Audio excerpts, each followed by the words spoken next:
What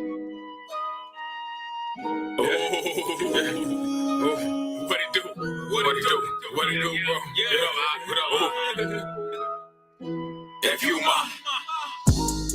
If you my brother, you my brother then. No more disable, we enabling. Yeah. Oh, yeah. If you don't love your brother, then you can't love. Yeah. If you my brother, you my brother then. This ain't no Cain killing enable them. Nah. Oh, yeah. If you don't love your brother, then you can't love. Yeah, I love you, bro, in spite of the differences. This in that time, difference in crime. You don't love your brother, you don't love y'all. Life on the line, hanging like wet clothes. I'm who you hold on to. Y'all's love, all I shown was love. Who you think I showed you? Yahushua said, seen him, seen the Father. Heavenly Abba, help you duck and dodge in the kindness. Mary J, no more trauma. My mama, your mama. Ain't hungry or thirsty, you know where to get fed. Even the birds got nets, said the son of man. Gave you a place to lay your head. Financially took a loss to you. Stop now, would I be lost to you? Or would you do the same for me? And a parallel universe if we had to wear each other's shoes. Emmanuel, thought it not robbery to be equal to Elohim. And please him to be made like it to his brother and his, yeah. If you my brother, you my brother then. No more disable, we enabling. Yeah. Oh, yeah. If you don't love your brother, then you can't love. Yeah. My brother, you my brother then. This ain't no Cain killing enable them. Nah. Oh, yeah. If you don't love your brother, then you can't love. Yeah. My brother, you my brother then. If you ain't, you don't gotta pretend. One of my bros became an ex-bro. When he broke in my crib, I can forgive. Joseph forgave his brother. Settlement to slavery. Don't listen to he say, she say. Simon says I'm everything y'all said I be. Be accountability partner. Put a safe haven through a tribulation. Motivation. When your soul is aching, Satan can't stop him from accelerating. Trying to annihilate us. Haters get hit up to the point you can't get up. Get up. You might be dropping boys, popping boys with nines, but y'all you gonna die if you touch one of mine. We sacred as a vine, bro, I don't pine, not I don't pale, heaven bound, and boy, not bind on earth, we'll be bound to hell, yeah. If you my brother, you my brother then. No more disable, we enabling. Yeah. Oh, yeah. If you don't love your brother, then you can't love. Yeah. If you my brother, you my brother then. This ain't no Cain killing enable them. Nah. Oh, yeah. If you don't love your brother, then you can't love. Yeah, I give you my last, and pray that y'all bless you first. God bless you first. Treat your seeds like they was mine, cause see my treasure upon this earth. And my brothers keep it heavy shit. Yeah. Pull up and hop out like Aki, I got you. I always will be there. Like the 12 tribe of Israel. Judah and Benjamin. Levi, Natalia, and Zebulon, Issachar, Asher, Gad, and Simeon, Ephraim, Manasseh, and Reuben. All my aunts in the four corners. Can't let jealousy get us like 10. Nah, I ain't gonna stand for it. Come forth like Martha and Mary, your Bethany brothers, Lazarus. Shout out to all my coaches. Elohim made y'all marvelous. I go Judah and Reuben for you and wipe out a nation. But you the murderer if you don't have a cause, and that's your brother you hating. If you my brother, you my brother then. No more disable, we enabling. Yeah. Oh, yeah. If you don't love your brother, then you can't love. Yeah. If you my brother, you my brother then. This ain't no Cain killing enable them. Nah. Oh, yeah. If you don't love your brother, then you can't love. Whoever claims to love Elohim yet hate a brother or a sister is a liar. For whoever does not love their brother and sister whom they have seen cannot love Elohim who they have not seen. And he had given us this commandment: anyone who loves Yah must also love their brother and sister. You my brother, you my brother then. No more disable, we enabling. Yeah. Oh, yeah. If you don't love your brother, then you can't love. Yeah.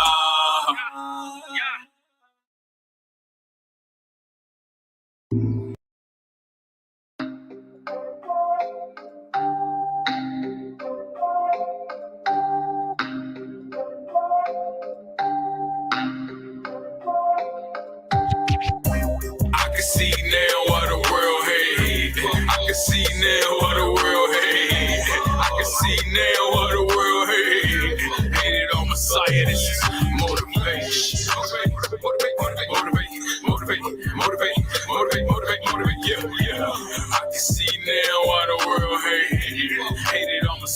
this is motivation. Brand new, they hating Messiah, they gon' hate you.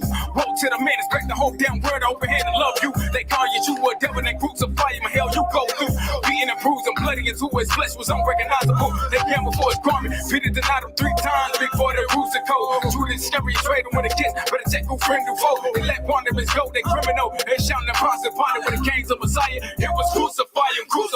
Same word you was sent to help, gon' help you die quicker. Then he heal the blind, cause the lane to walk. Forgive your sins, nigga. Paying 5,000 with a few loaves of bread and a few fishes. For thine is the kingdom, so I ain't worried about these worldly riches. Forget Christmas, is the gift in the world is working, giving. Lost to change the Sabbath days to Sundays, we keep the Sabbath. Don't set trip, I say trip up in your face with it. Set a pork while y'all like zombies twin, that's why you in your feelings. I can see now what the world hate. I can see now what the world hate. I can see now what the world hate. Hated on Messiah, this is motivation. Motivate, yeah. I can see now why the world hated on Messiah. You know they hated on Messiah, so they hating on his bloodline. Messiah wept, nigga, and you ever seen a thug cry? Over at the end, go on your people, I'm a hood, man. Martial law right at the door, they kick the door, I throw mine. Yeah, boy, I got the war, I got my soul and my body. The father's in the head, he ain't gon' miss, ain't talking God. He dwelling in the secret place, we dwelling in his body. Messiah coming back, I pray to y'all, he don't deny me. Yeah, keep on playing around with him, trusting in the system, nigga, you gon' go right down with him. If I gotta die, then I'ma go, yeah, I'm lying with him. Messiah died for us, so you should know, I'ma stand with him. Yeah, keeping these commandments to the best of my ability. Repenting when I pray, cause he ain't gon' have no sympathy. You know he on the way, look at the world, all the tragedy. Keeping these commandments when he comes, so he ain't mad at me. I can see now what the world hate. I can see now what the world hate. I can see now what the world hate. Hated on Messiah, this is motivation. Motivate, yeah. I can see now why the world hated on Messiah. This is shut your mouth, those synagogues and say the devil is a lie. Black Hebrew Israelites is not the name we go by. This bloodline never shot up a church like a Christian. Did lynching, we was the ones that hang from trees. You forgot to mention we a cult, but you don't keep feast days. You celebrate holidays. KBS as a medic when I'm Shemitic. Shut your face. Watching them folks a bunch of slanderous lies. You like infertility accuser with your devilish ass. Go get mad when cops apply that ass in broad day. And everybody, it's not the same way that my state is gay. I won't Yahweh, your head, why hey. On the highway to heaven on earth. Some take the subway. Hey, I'm a menace to secret societies. CIA so more drugs than a black man, obviously. He ain't black no more. We Israelites can take a Hebrew out Israeli, but Israeli and Hebrew with light. Say that. I can see now what the world hate. I can see now what the world hate. I can see now what the world hate. Hated on Messiah, this is motivation. Motivate, yeah. I can see now what the world hated on Messiah, this is motivation.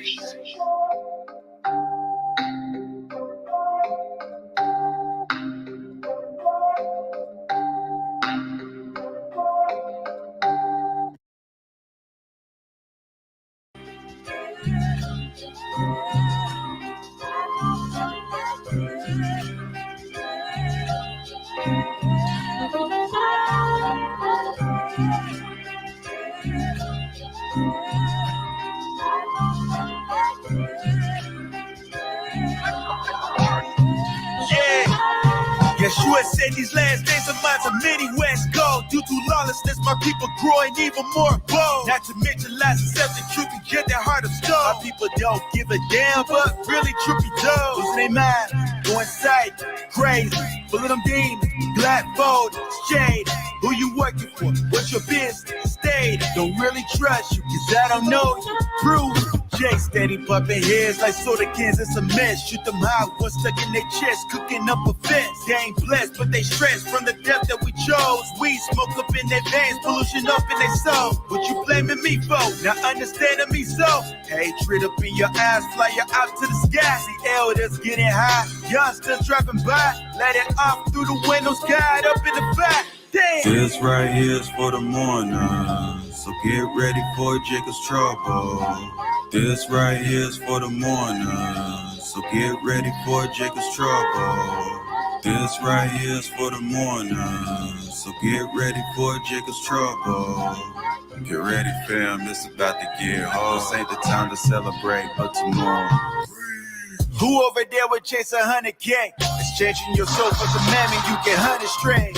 No shalom in your mind, no ease for your soul betraying secrets of your friends. Want to give it 10 blows. But it's been dripping and slipping and creeping and peeping and hitting the bleed. They want you to know your knowledge, your meaning, run over on top of your peak. Hiding them right at the time of the kitchen and lighting them in and looking. What if you humble yourself, submitted to Yah, your enemy flees? On the run, so you duck and dodge, and you need to stop and submit to Yahweh and need to walk at the fed up. Shoot at them crackers, color them bastard. Invasion, breakers increasing, so they went fleeing. See the economy, see it's collapsing. See them heathens, you see they tweaking. They see Babylon, they know it's falling right.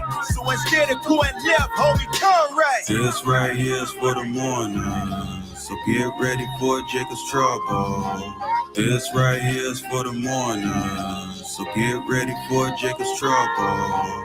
This right here is for the mourners, so get ready for Jacob's trouble. Get ready, fam, this about to get hard. This ain't the time to celebrate, but tomorrow.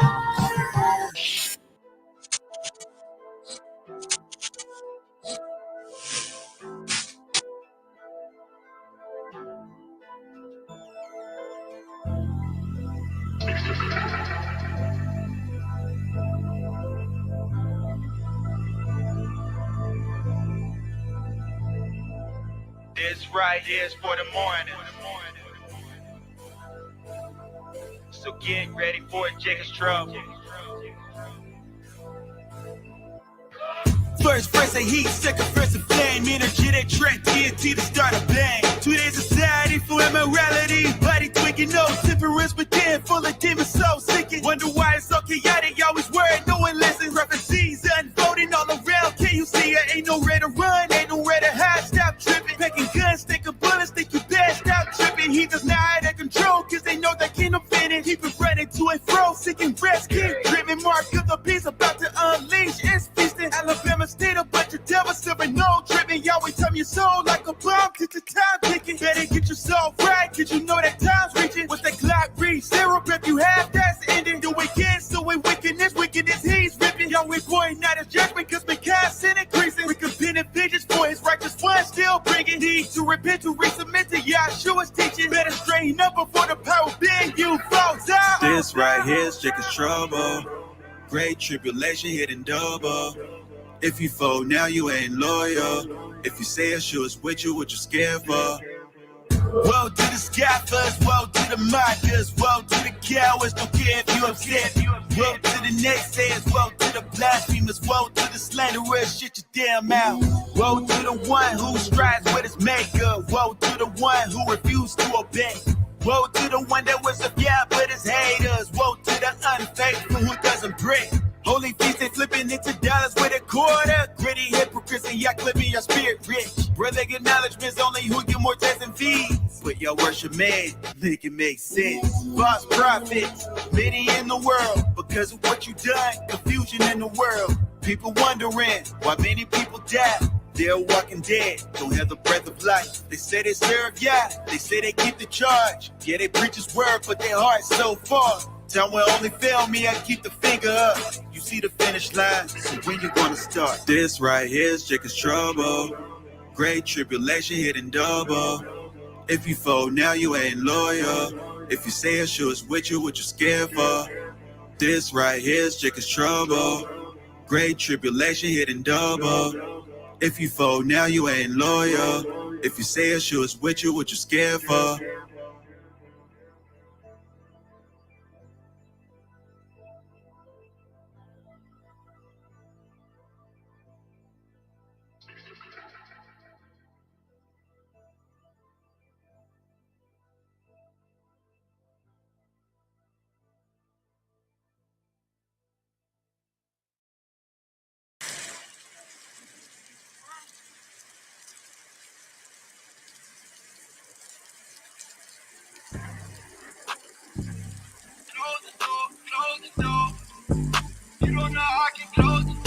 Get on the ark and close the door. Ark in the farm ain't playing no more. If I the rain, save your soul. Flee to the wilderness, ready to go. Get on the ark and close the door. Ark in the farm ain't playing no more. If I the rain, save your soul. We saying prophecy, we saying whoa. Close the door, close the door, close the door, close the door, close the door, close the door, close the door, close the door, close the door, close the door, close the door, close the door, close the door, close the door, close the door, close the door. I'm in the ark and I'm seeing these demons running at me. I'm about to close the door. He opened the seals, they got me like whoa. Flee to the wilderness, ready to go. Who said we feel? We got him on the boat. They telling us take it, I'm telling them no. They keeping the beast, I'm keeping my soul. Holding my lamp while we hitting the road. Days are over, gotta endure till these days is over. Bring by the dove, bring by the king that was sent from above. Sending no plagues, he doing it for us. Always made, he done had enough. Tired of people playing with his love. Try these shit, the dollars on his son. Open the seals, you about to get crushed. Family, look at the time. This not the time to rewind. He's sending floods of fire. They call it climate change. It's really the fall of pain. The heart remain. They about to feel the flame. You cannot run in your bunkers. Players coming like a fountain. They running the dens and mountains. Messiah is coming, we vouching. The prophets is back. We keeping laws that got us attached. We seeing signals, we about to attack. We seeing signs, he coming back. He sending them plagues, you can't send them back. Whoa, players coming, they here and they finish. We can't send them back, this ain't no tennis. It's a blessing if you get the witness. Stay repentant, get off of the hit list. Keep commandments, not keeping my feelings. Second coming, yeah, he about to end it.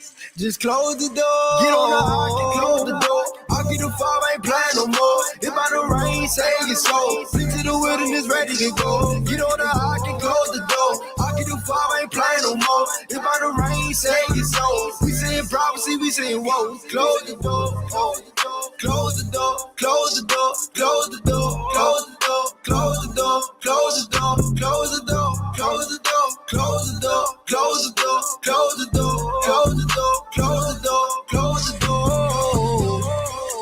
You don't know I can close the door. You don't know I can close the door. Close the door. Close the door.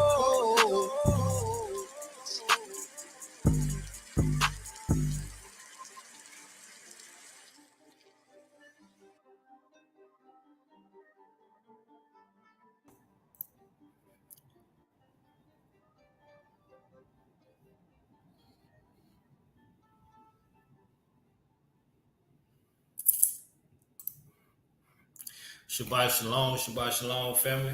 All praise, glory, and honor to the Most High Yah. In the name of His only beloved begotten Son, Yahushua Mashiach, long live the King, hallelujah. Man, back before y'all. It's been a minute. It's been a great minute, but all praise, glory, and honor to the Most High. I ain't gonna make no excuses. I ain't gonna give no explanations. You know, life be lifing sometimes, and life be lifing real hard over my way. So, you know, all praise, glory, unto the Most High, man. Happy to do the work. The work never stop. The work gets done. It's gonna get done. You know, whether it's on the scene or behind the scenes, the work getting done. Hallelujah. Y'all see the title. Y'all see the title, right? It says the Nephilim are here. Aliens, UFOs, and the Bible. Hashtag true, hashtag CERN, hashtag Hebrew Israel, hashtag serpent seed. And we're going to deal with all that. We're going to deal with all that. You know, those that study the Bible know.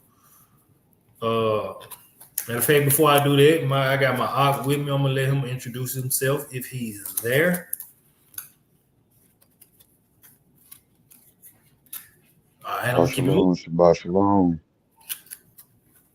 Shabbat shalom, Shabbat shalom, family. What it do here, bro? Man, you know, try and get this work in, man. You know, I want to put a disclaimer out there. I'm not falling asleep this time. All right. Not gonna fall asleep this time, man. All right. All praise to the Most High. We in You know, we in for a barn burner. I ain't gonna keep y'all long. Most High willing. Got a 2-hour video that we gonna go through and watch together. So, you know, we dealing with the whole Nephilim, right? We're going to go through the scriptures. We're going to grab a few scriptures here and there. And I'm going to read a little something. We're going to do a little bit of reading, and then we're going to watch this video.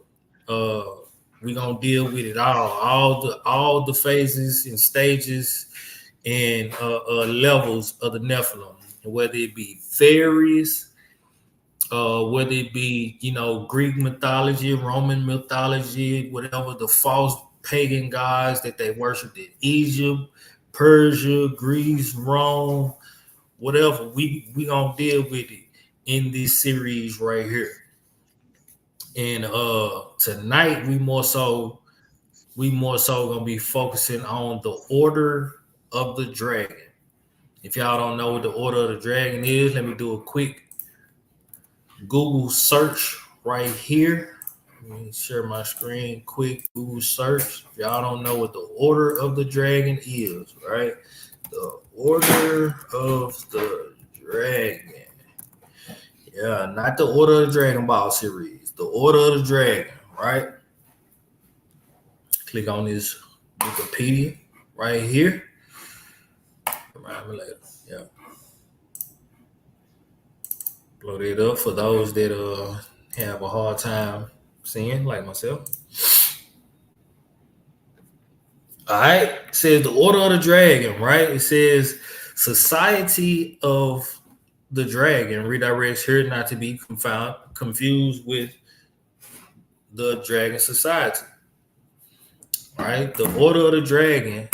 The Order of the Dragon is in Latin is this right here. And literally it means Society of the Dragonists. It was a monarchical chivalric order only for selected higher aristocracy and monarchs, right? So like princes and dukes and demons and princesses, kings and queens, and like them folks over there in Europe, in the United Kingdom, right? It got the countries over here. It got it over here, right?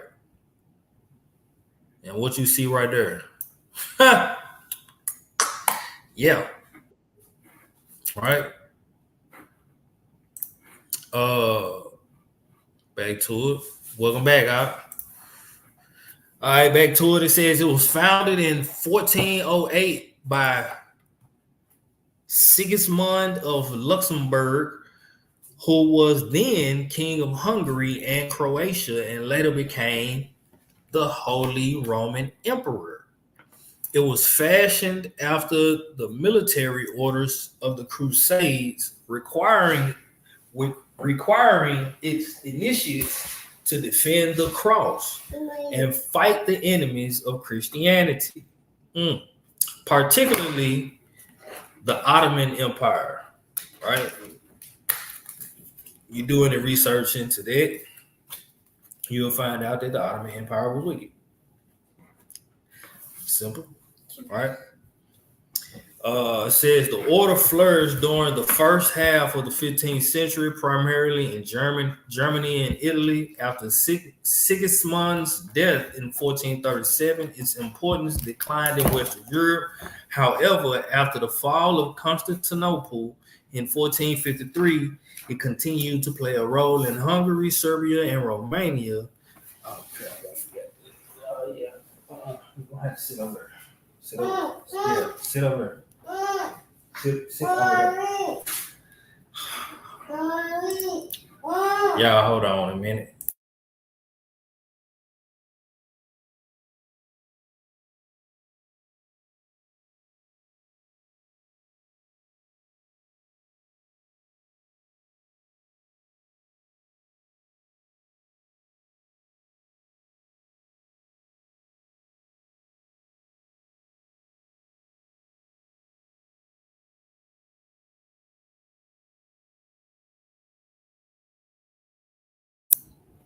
What's going on? Everything good? Yeah, man. Yeah, you bro, man. I'm not in my studio right now because we got the fam here keeping the Shabbat and whatnot, and I don't have my Ethernet cable connected, so I'm just using my mobile phone right now, using this data alone. So Yeah. yeah, forgive you, bro. So we'll continue on, Hebrew. Yes, sir. Yes, sir. All right.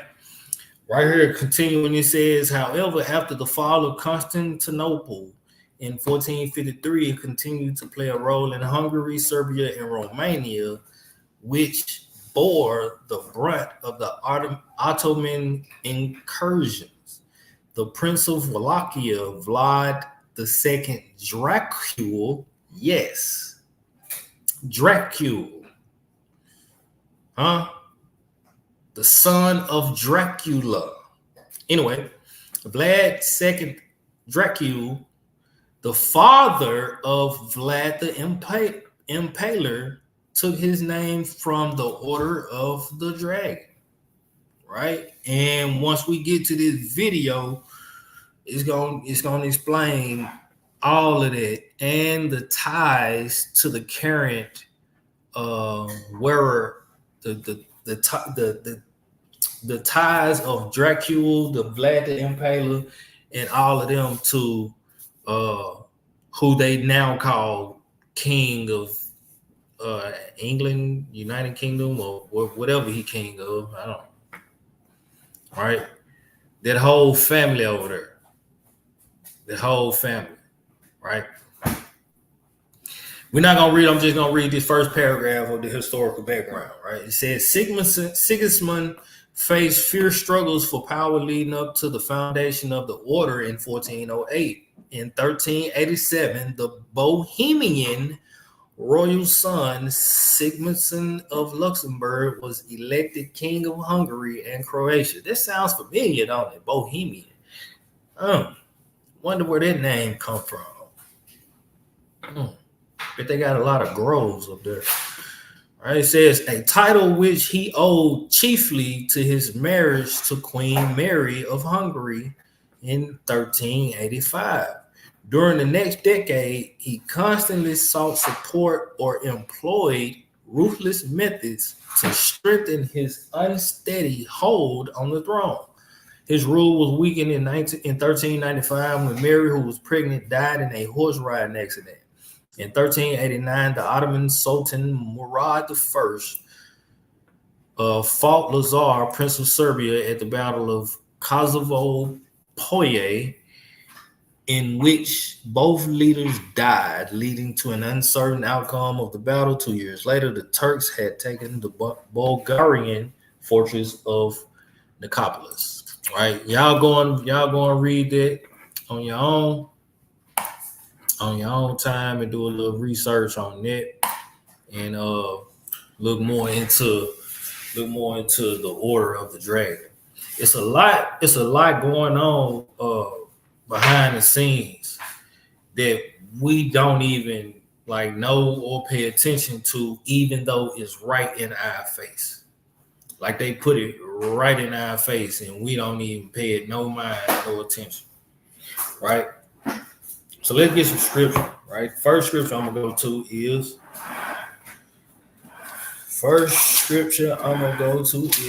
Ecclesiastes chapter 1.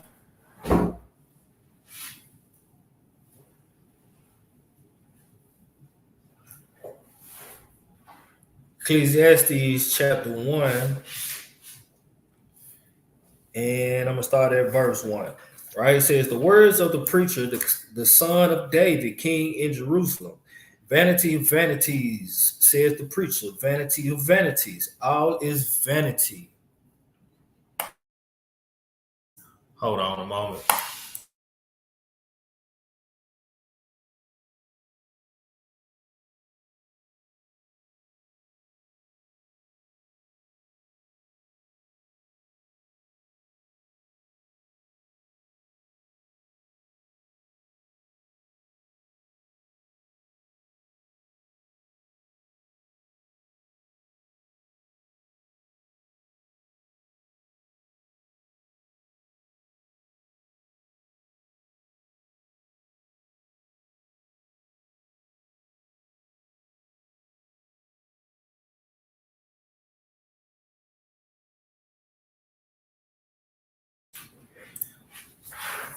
All right.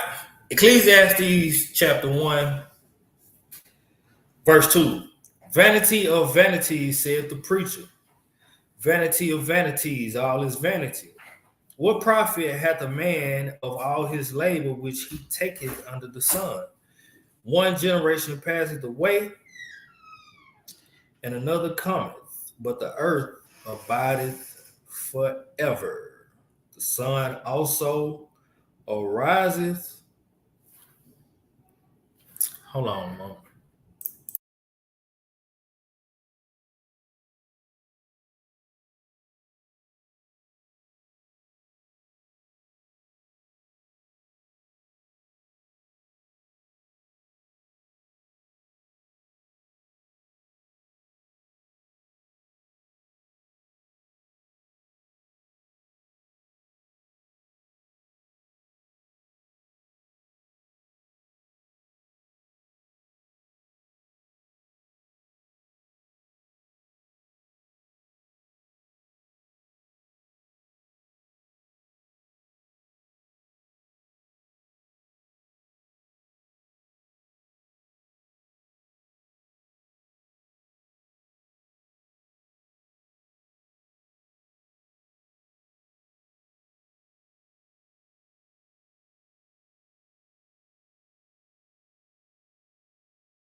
All right, Slacker fan, forgive me.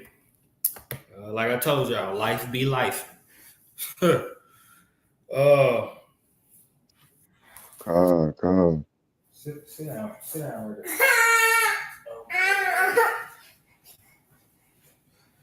All right, start picking up at verse 4, Ecclesiastes 1 and verse 4. Right, it said, one generation passeth away, and another cometh, but the earth abideth forever.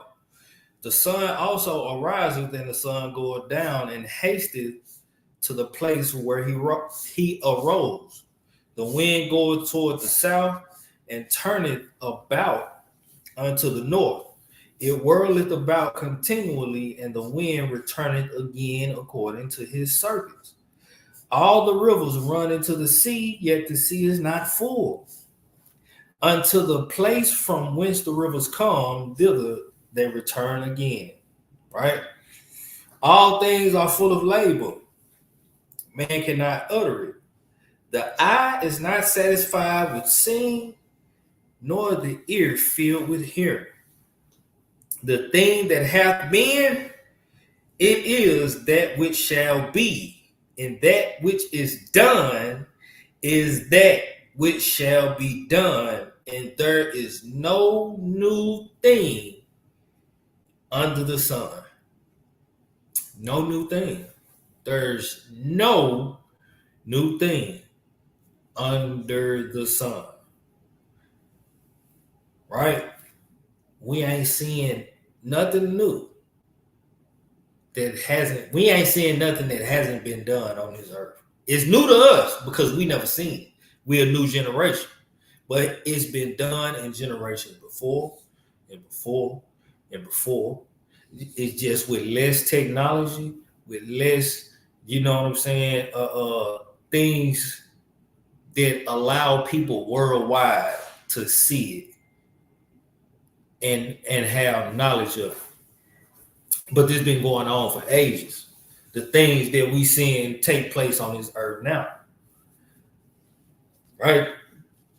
And understand the earth is growing more and more wicked. It's just growing more and more wicked.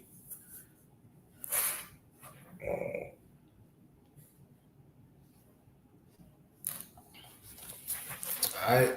Hallelujah. All right. Let's get another script.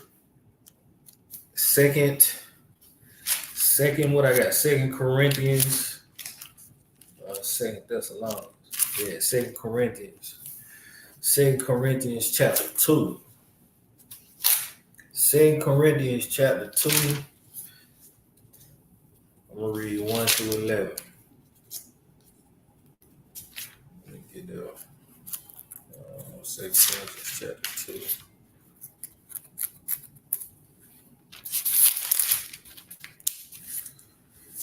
All right, 2 Corinthians chapter 2. I'm going to pick it up at verse 1. Always Shabbat Shalom. Shabbat Shalom to everybody in the chat. To everybody that just came in. Shabbat Shalom. 2 Corinthians chapter 2, verse 1. It says, "But I determined this with myself, that I would not come again to you in heaviness. For I make you sorry. Who is he then that maketh me glad, but the same which is made sorry by me? And I wrote this same unto you, lest when I came, I should have sorrow from them of whom I ought to rejoice, having confidence in you all, that my joy is the joy of you all. For out of much affliction and anguish of heart, I wrote unto you with many tears, not that you should be grieved, but that ye might know the love which I have more abundantly unto you. But if any have caused grief, he hath not grieved me, but in part, that I may not overcharge you all. Sufficient to such a man is the punishment which was inflicted of many, so that contrariwise ye ought rather to forgive him and comfort him, lest perhaps such a one should be swallowed up with overmuch sorrow. Wherefore I beseech you that you would conform your love towards him. For to this end also did I write, that I might know the proof of you, whether ye be obedient in all things. To whom ye forgive anything, I forgive also. For if I forgave anything, to whom I forgave it, for your sakes I forgave it in the person of Mashiach. Lest any should get advantage of us, for we are not ignorant of Satan's devices." Right? Simple and plain, right? Let us love each other as Hamashiach loved us, right? And do those things that Hamashiach commanded us to do by the commandment of his Father, right? Lest we fall through the devices of Satan, hatred, emulation, and strife, and jealousy, and backbiting, things like that, and it tear the body apart, right? But I wanted to read that, also put it in context, but I wanted to read that mainly for that last part, saying, for we are not ignorant of Satan's devices. The Most High is going to reveal what needs to be revealed to those whom he chooses to reveal them to. Now, a quick backstory on myself. Man, before I came into, before the Most High brought me into the knowledge of his word, the truth of his word, right? It was back in, man, like 2009, back when they had their first black president, right? I was what people would call conspiracy theorists back then. I'm just looking at things, and I'm like, nah, it don't make sense. You know what I'm saying? And then I look at certain things, like putting two and two together. Oh yeah, now that add up. And it just got magnified and became more intensified when the Most High opened my mind up to the knowledge of His truth. And man, throughout my studies and in the course of searching out these several things, man, it's just wild what you find. And this video that I'm gonna show, it's been on for a year, so I pray we don't get no strikes. But it's been on for a year, and man, it's some excellent information in it. Excellent information. But let's get another script. All right, let's get another script. Let's go to the book of Ephesians. Let's go to the epistle to the church in Ephesus. Am I going the wrong way? Yes, I am.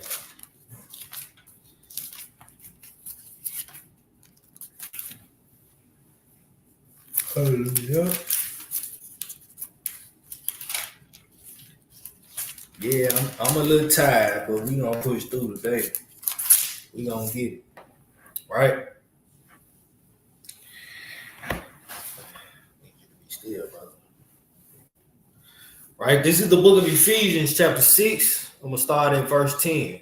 Right, it says, "Finally, my brethren, be strong in the master and in the power of his might. Put on the whole armor of Elohim, that ye may be able to stand against the wiles of the devil. For we wrestle not against flesh and blood, but against principalities, against powers, against the rulers of the darkness of this world, against spiritual wickedness in high places. Wherefore take unto you the whole armor of Yah, that ye may be able to withstand in the evil day, and having done all, to stand." Right?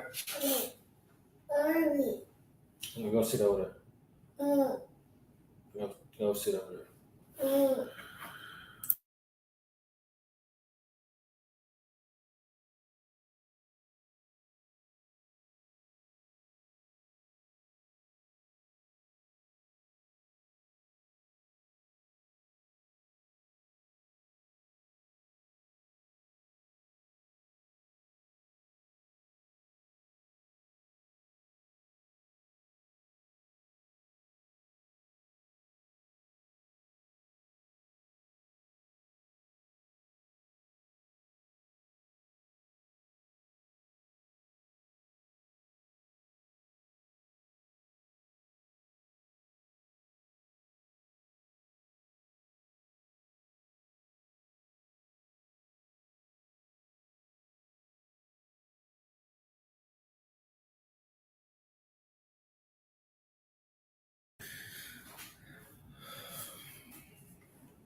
Sorry about that, family. Right, y'all gonna look up that in a different translation. Right, matter of fact, I'm finna pull that right now. Translation comparison. Right. Share my screen. Do it on here. Share my screen right here. Bam. Share my screen. I'm gonna give it up. Brother having technical difficulties over there. All right. Bibles. All right. We see the KJV and the NKJV pretty much, saying the same thing, right? But check this NLT, right? It says, "For we are not fighting against flesh and blood enemies, but against evil rulers and authorities of the unseen world, against mighty powers in this dark world, and against evil spirits in high places, in heavenly places." Sorry. NIV, "For our struggle is not against flesh and blood, but against the rulers, against the authorities, against the powers of this dark world, and against the spiritual forces of evil in the heavenly realms." Right? So on and so forth. Right? It's going to say the same thing. We ain't wrestling against flesh and blood. We ain't wrestling. Man, understand when you dealing with somebody and and I'm speaking this against myself or anyone that operates in a spirit that is not of the Most High. If you're dealing with somebody and they got an anger spirit on them, or they got a jealous spirit on them, or envious spirit, or whatever, know that is a principality. Just know that, right? That is a principality. You need to pray against that and speak life into that person. And don't feed that spirit, because that spirit is going to feed off of the negative energy that you give back. You know what I'm saying? If they shooting out angry words or sayings or whatever, trying to get at you and tear you down, what you give back is either gonna tear that spirit down or feed it and make it grow more powerful. Right?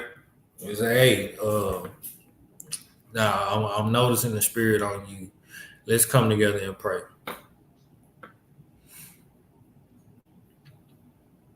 Or, you know what I'm saying? Quote from scripture. Right?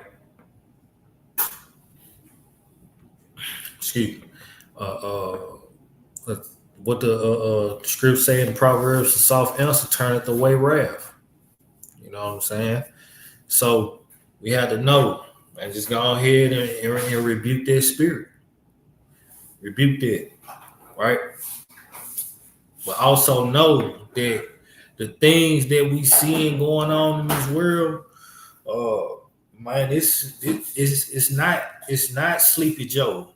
It's not the orange pervert that we dealing with. These are principalities and powers and rulers of the darkness of this world. It's bigger than what we see. It's way bigger than what we see with our fleshly eyes. There's a whole nother realm. There's a whole nother realm that we can't see, but it's like right here. You feel what I'm saying? And we can show that. Let's go to the book of 2 Kings. Close the door.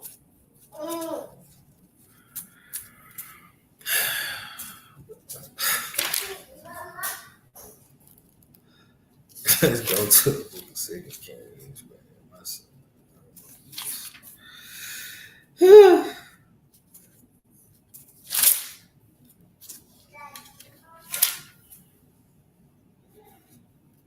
This man here, man.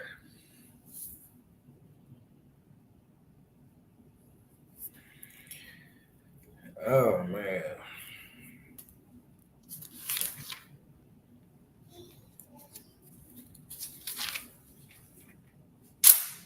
Second Kings. I know what chapter I'm looking for. Chapter 6.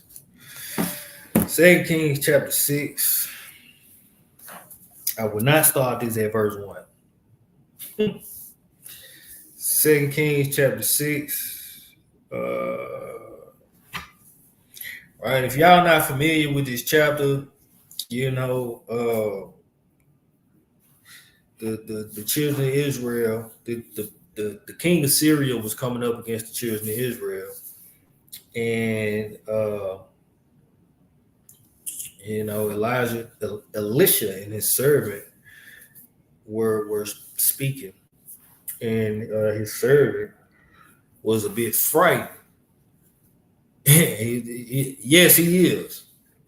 His servant was a little bit frightened, and you know, Elisha prayed to the Most High, and it was like, open his eyes, so you know what I'm saying, and let him know, like, open his eyes and let him know it's a whole lot going on that he can't even see. I can see it, but he can't, right? I might as well start at verse 1. Verse 1.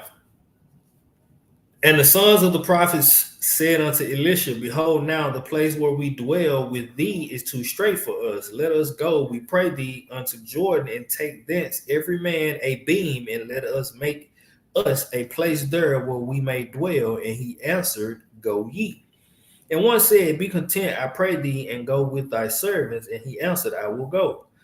So he went with them, and when they came to Jordan, they cut down wood. But as one was felling a beam, the axe head fell into the water.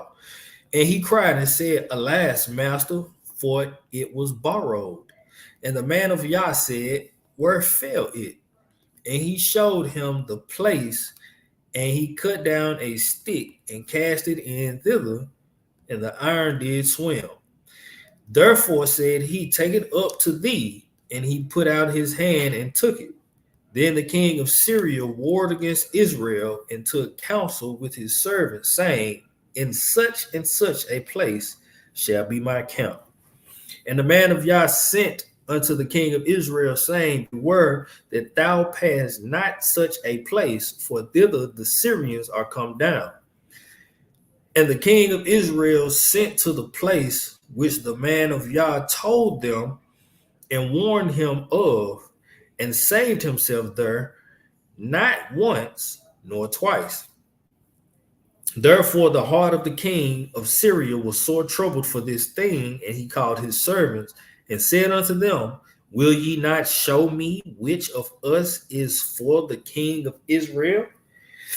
And one of us, his servant, said, none, my master, O king. But Elisha the prophet, that is in Israel, telleth the king of Israel the words that thou speakest in thy bedchamber. That's an excellent prophet. Only the Most High can reveal to somebody what somebody is. Only the Most High can reveal to who he wants to reveal it to, somebody, whoever it may be. Only he can reveal to this person what another person is thinking in their bed or what they're dreaming. Only the Most High can do that. Right? Verse 13. And he said, go and spy where he is, that I may send and fetch him. And it was told him, saying, behold, he is in Dothan. Therefore he sent thither horses and chariots and a great host. Right? He sent a great host for one man. One man. Therefore sent he thither horses and chariots and a great host, and they came by night and compassed the city about. And when the servant of the man of Yah was risen early and gone forth, behold, an host compassed the city, both with horses and chariots.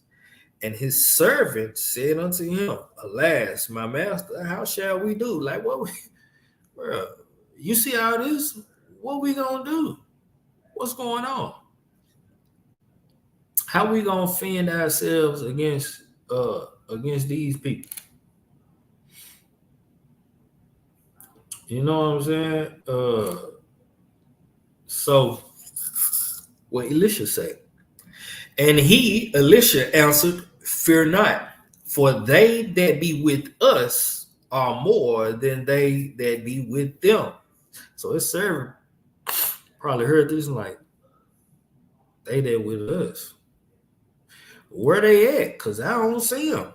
I only see me and you and them that's against us. Who are they that's with us? Right? Verse 17, and Elisha prayed and said, Master, I pray thee, open his eyes that he may see. And the Most High opened the eyes of the young man, and he saw, and behold, the mountain was full of horses and chariots of fire round about Elisha. There's a whole nother realm that we don't see. A whole nother realm that we do not see. It's out there. Right? The Nephilim are here. It's going to show that the Nephilim are real according to the scripture. Right?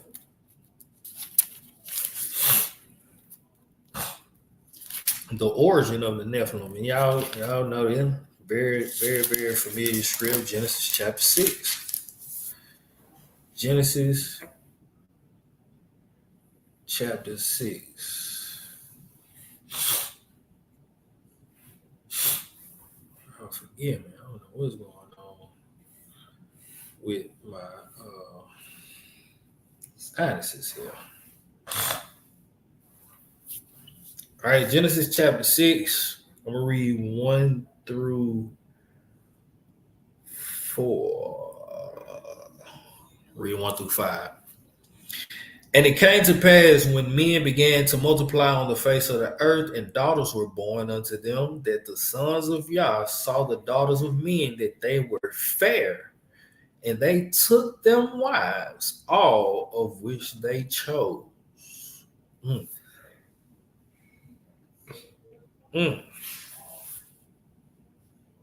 That lets you know,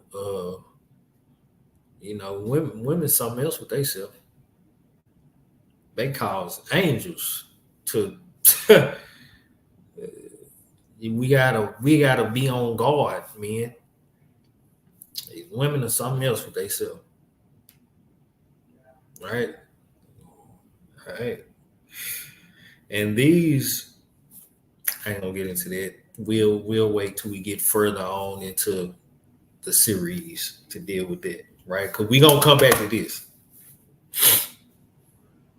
Right. Verse 3, it says, and the Most High said, my spirit shall not always strive with man, for that he also is flesh. Yet his days shall be 120 years. There were giants in the earth in those days, and also after that. There were giants in these days, and also after that. I gotta pay attention. Context clues. Pay attention. In those days, there were giants in the days of Noah, because this is in the days where the sons of God saw the daughters of men and took themselves wives of whom they chose. There were giants in the earth then, and there were also giants in the earth after that. There's no new thing under the sun. We are in the earth after that. I'm gonna make a disclaimer, right? I spoke on this in the Marine Kingdom series, which 2 of the videos got struck down. Anywho, yeah, I spoke on this in the Marine Kingdom. The flesh of the giants, who were the offspring of women and angels, uh, the flesh of those giants died in the flood, drowned, right? But the spirit, everybody's spirit is everlasting. Now we ain't saying, of course, we see today, we got people 7'6", 7'5", and 7'2", and 7 foot and all that, but we ain't seeing no 9 foot nothing, right? And that's what they were seeing back in these days, 9 foot, 10 foot men. Oh, we also gonna talk about that movie, The Watchers, too. If y'all ain't seen it, you know, yeah, yeah, it's serious. It's serious, and it's gonna. If you ain't seen it, it's definitely gonna be a spoiler alert. Definitely, right? But they weren't seeing no. They wouldn't. We wouldn't. We not seeing no 9 foot, 10 foot men like they were seeing back in the day. Yeah, we got. I forget what what was the tallest. Sean Bradley or something like that. He was 7'7" or something like that. You know what I'm saying? And uh that just goes to show, like, giants are real. Average height for a man is, I believe, 5'10".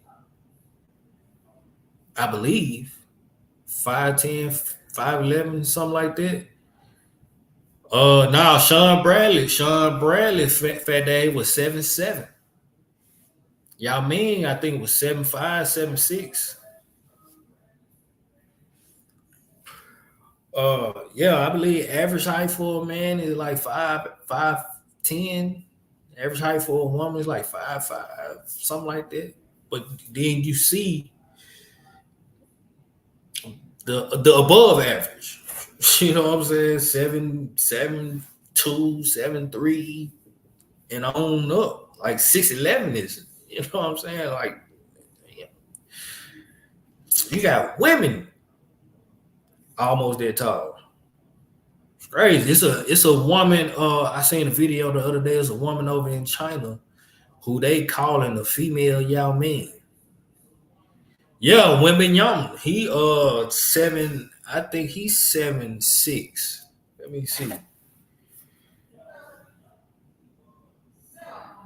Let me see here. Women Young. Victor. I got a whole computer right here. Going to my phone. Victor Wembanyama. He is 7'4". He's 7'4".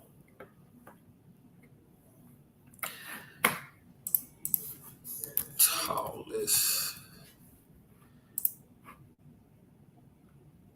It's this Sean Bradley was 7'6", but this heathen right here look like he definitely was some kin to Goliath or something. Crazy. He looked like he definitely was some kin to Goliath or somebody like that. This heathen right here, 7'7". I don't know how to pronounce his name. This guy, Murasan. You got 1, 2, 3, 4, 5 people that was 7'6". Spirits of the giants. I'm telling you, spirits of the giant. Right? The flesh gonna die, but the spirit lives on. Hold on a minute.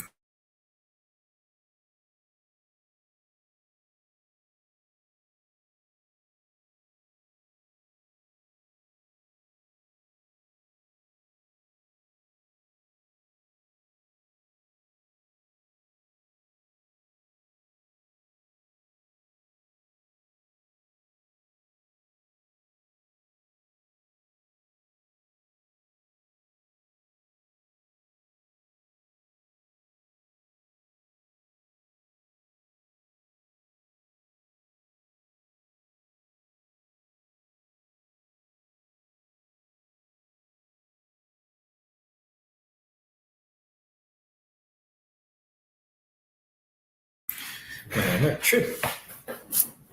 All right, where was I? The Nephilim, right? Verse 4.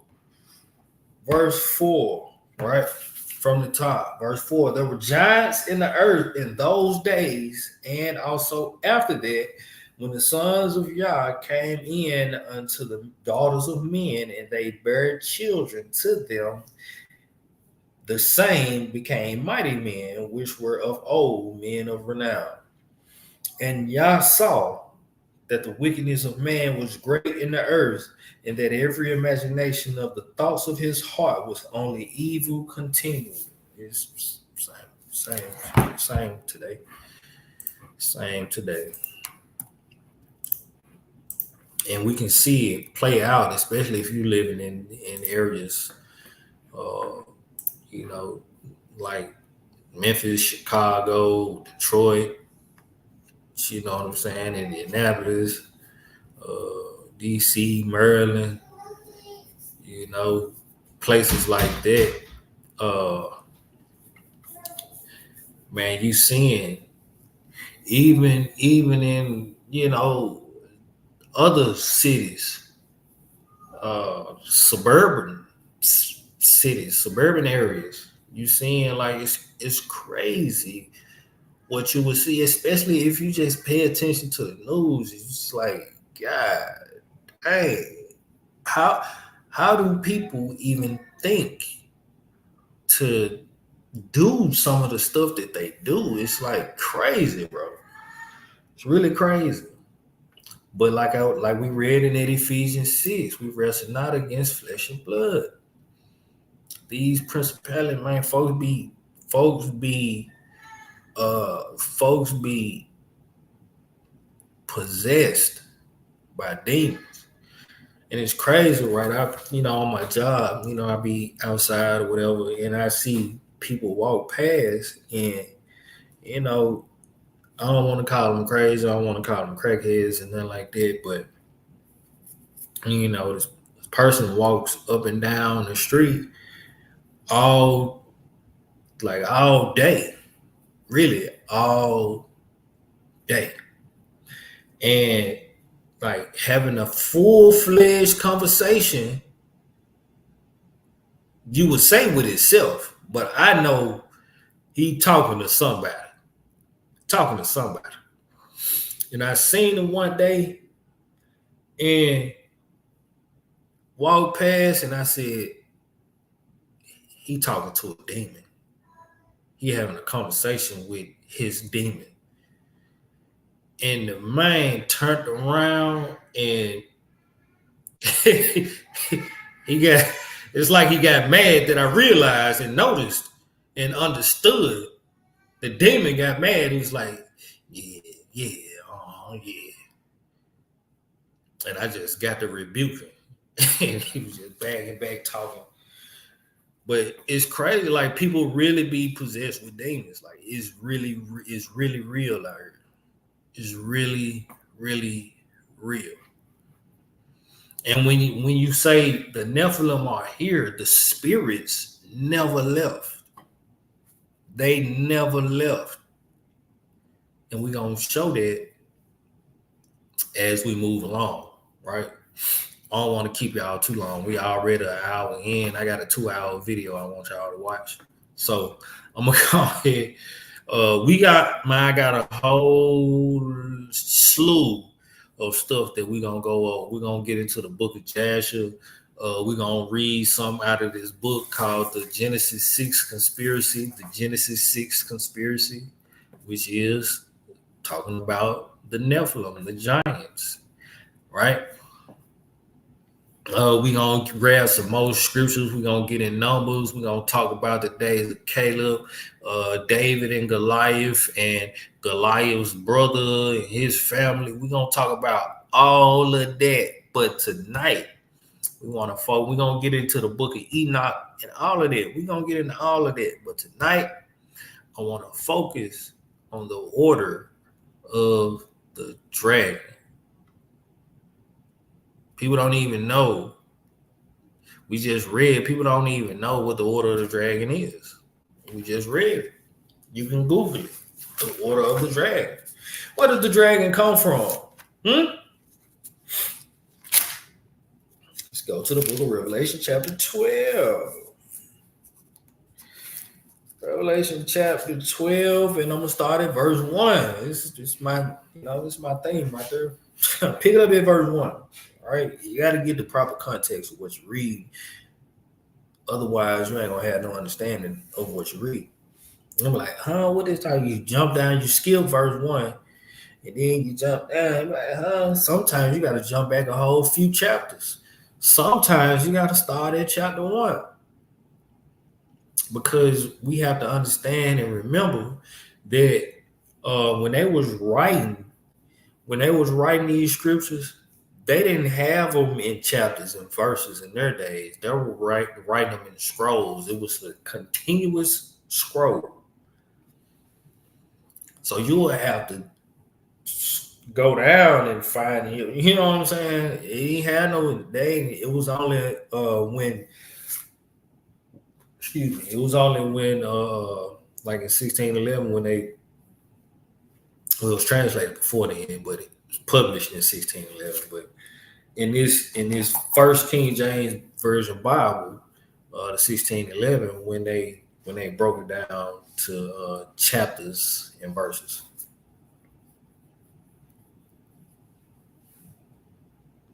Right. I think it probably even go back before then, because I know the Geneva Bible is older than the 1611 King James, and it's got chapters and verses. So yeah, but before they had the scrolls, it was no joke. Like bro said, ain't no joke. It was no joke. You had a long scroll, and what they would do is they would get on the podium, and you know what I'm saying, it would roll up like this. You would hold it, you know what I'm saying, like this, throw it down, and roll that junk open, and you have to go and find your spot where you're gonna start from. Crazy, man. All right. What I was finna do, this right here, I want to show y'all a video. Real quick. I don't know who's seen this or whatever. We're gonna deal with them sightings. Right? Hold on, show y'all the video real quick. No, y'all ain't heard this. Old Kevin Gates came out and said he 3,000 years old. Matter of fact, before I do that, we was talking about where the dragon came from, right? Where the dragon came from. Oh my goodness. Revelation chapter 12, verse 1. And there appeared a great wonder in heaven, a woman clothed with the sun and the moon under her feet, and upon her head a crown of 12 stars. That's a whole nother lesson right there, just that one verse. And she, being with child, cried, travailing in birth and pained to be delivered. And there appeared another wonder in heaven, and behold, a great red dragon, having 7 heads and 10 horns and 7 crowns upon his heads. And his tail drew the third part of the stars of heaven and did cast them to the earth. Right? And the dragon stood before the woman, which was ready to be delivered, for to devour her child as soon as it was born. That third part of the stars is that third part of the angels that fell with Satan. They rebelled with Satan. And when we get in the book of Enoch, we're gonna get some understanding on actually who that is. And people be thinking it's calling his name like he's Satan, that his name is Satan. No, that's a title, adversary. He has a name. All right.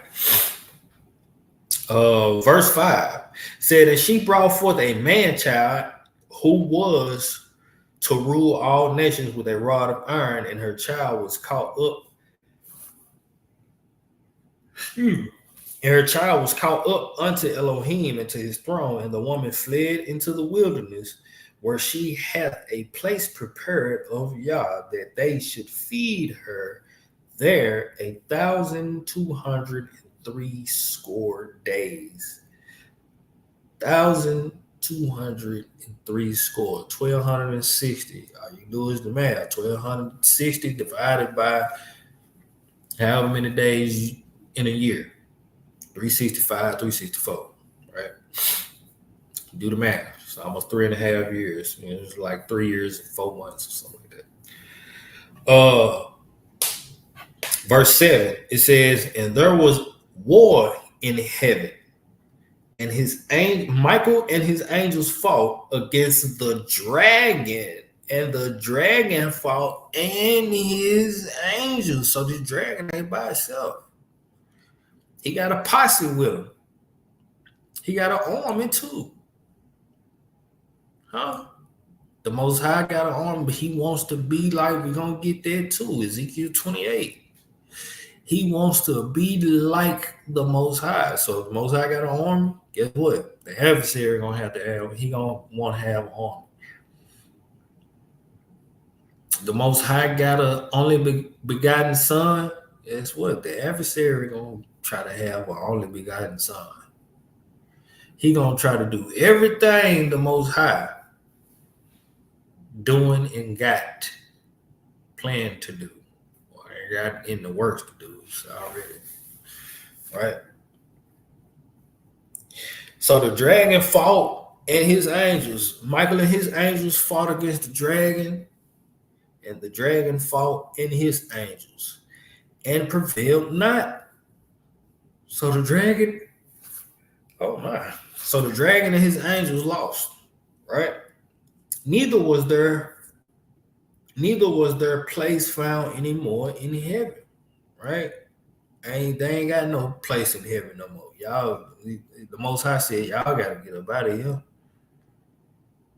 I'm about shalom. I'm a God of peace. This ain't peace. Ain't supposed to be no war in my house. Y'all fighting, man. You got to get your ass out, cuz. Bye. Y'all fighting in my house? You fighting with your brother, your siblings? Yeah, nah. You got to get out. You got to go. And any parent would tell you that. If you got grown children and one is fighting, like picking fights, and you know what I'm saying? I'm saying like old enough. Some of y'all don't care. 15, 16 is old enough for y'all. I'm saying y'all got grown children, they picking fights and starting stuff and don't want to listen, and they rebellious and this, that, and the third. And you know what I'm saying? They cause a war in your house, and they're like, nah, don't even pack. Get out. I will get your stuff to you. You ain't gotta get out. Oh, you ain't even gotta. No, don't take nothing because I pay for everything here. Go. That's what the Most High said. Get out. You got to go. Right? Ain't no place for you here. Can't sit here. No. You got to go. Right? Verse 10, it said, verse 9 says, and the great dragon was cast out, that old serpent. We're going to deal with that too. Genesis 3. That old serpent, right? When we get to the serpent seed, we gonna deal with all of that. All of that is we gonna reveal all of that. We're gonna reveal all of that, right? And the great dragon was cast out, that old serpent called the devil and Satan, which deceiveth the whole world. He was cast out into the earth, and his angels were cast out with him. And I heard a loud voice saying in heaven, now is come salvation and strength and the kingdom of our power and the power of his Messiah. For the accuser of our brethren is cast down, which accused them before our power day and night. And they overcame him by the blood of the Lamb and by the word of their testimony. And they loved not their lives unto death. This is how you overcome the enemy. You have to have the blood of the Lamb. You got to believe in the blood of the Lamb. You have to have a testimony, right? What's going to be your testimony? You're all in, you halfway, you're all out. It's going to be your testimony. You follow the Lamb whithersoever he went, or you followed for a little while and then fell off, or you started to go that way and then, you just made a V-line somewhere else. What's going to be your testimony? You gave your life, you gave your all, even your life for the Messiah, or you was just, you just playing with this thing. It was just a fad for you. What's going to be your testimony? Right? Verse 12, it says, therefore rejoice, ye heavens, and ye that dwell in them. Woe to the inhabitants of the earth. Hey, we on earth. Saying woe to us, right? Woe to the inhabitants of the earth and of the sea. We dealt with that in the marine kingdom. And of the sea. Why are you saying woe to the inhabitants of the sea?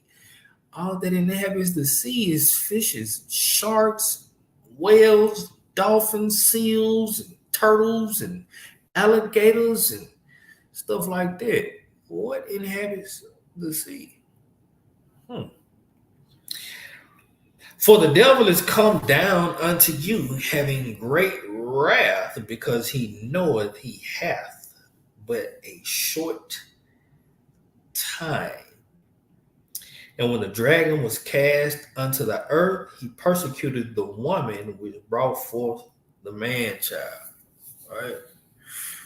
The dragon was cast unto the earth. Right here. We're dealing with the order of the dragon. All right, they said it's a chivalric order. Let's see what a chivalric order is. Chivalric.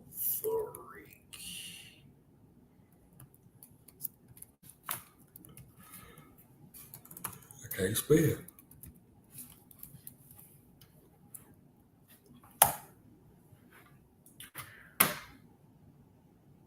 Share this tab instead. All right.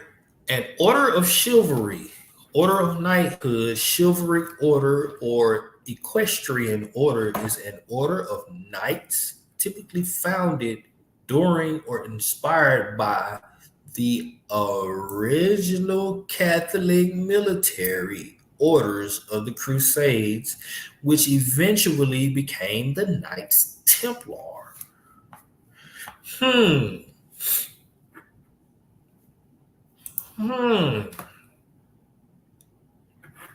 Sound like Fourth Kingdom to me. Interesting. All right. Stop sharing. Do I want to? No, I'm going to say this one because this ain't talking about no dragon or nothing. Is it? Yeah, this ain't. Yeah, I'm going to say that. I'm going to say that for part 2 here. I ain't closed it. I want y'all to see this video, just to let y'all know, right? The Nephilim are here. And no matter how much they try to play it off or how much they try to say, oh, he's just crazy, he just talking, he's just trying to promote his music. Nah, that demon inside him knows what it's talking about. It knows what it's talking about. Check this out. This Kevin Gates saying that he's 3,000 years old. Hear this out. This is gonna sound very, very crazy. I'm already like 3,000 years old right now. I just tell people I'm 33 because I don't age. Right? He just tell people he 33 because he don't age. Why? Yeah, why just tell people you 33? It's already a sign of Freemasonry. That's their highest. That's their peak right there.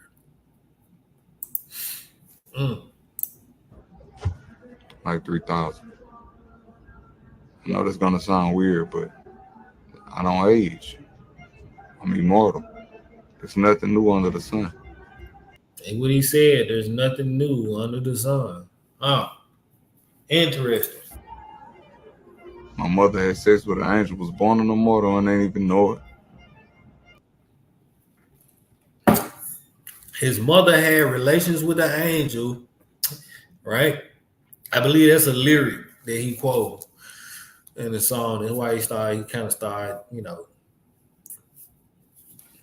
speaking in a little melody. He was rapping or whatever. He said his mother had relations with an angel. He was born immortal. He ain't even know it. You can see the demon in his eyes. The eyes never lie, man. The eyes never lie.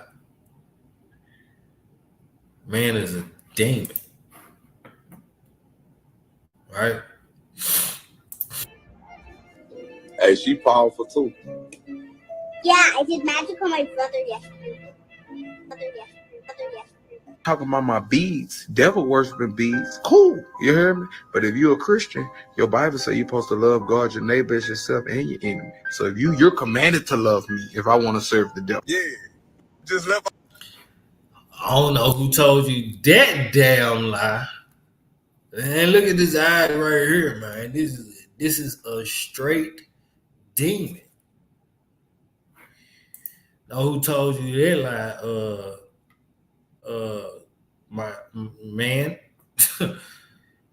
Nobody commanded. The Most High don't love the devil. So why would he command us to do something he don't do? Come on, man. That makes sense. About the ocean, you heard? All you old evil ass, you know, all that shit y'all had on the real, you heard me? Oh, bitch, I'm back, bitch. Hey, bitch, I'm 10 years younger, bitch. Bitch, I can eat a nigga whole, you heard me? I'm out here. I'm sure confess. We not talking about that Jesus Christ. I ain't talking about that Bible shit. That's bullshit. I ain't talking about that. I'm not talking about Jesus Christ being God. I ain't talking about that. I'm talking about when you sit with your creators. That's like when they ask me, do I believe in the devil? Yeah. I used to be here. You hear me?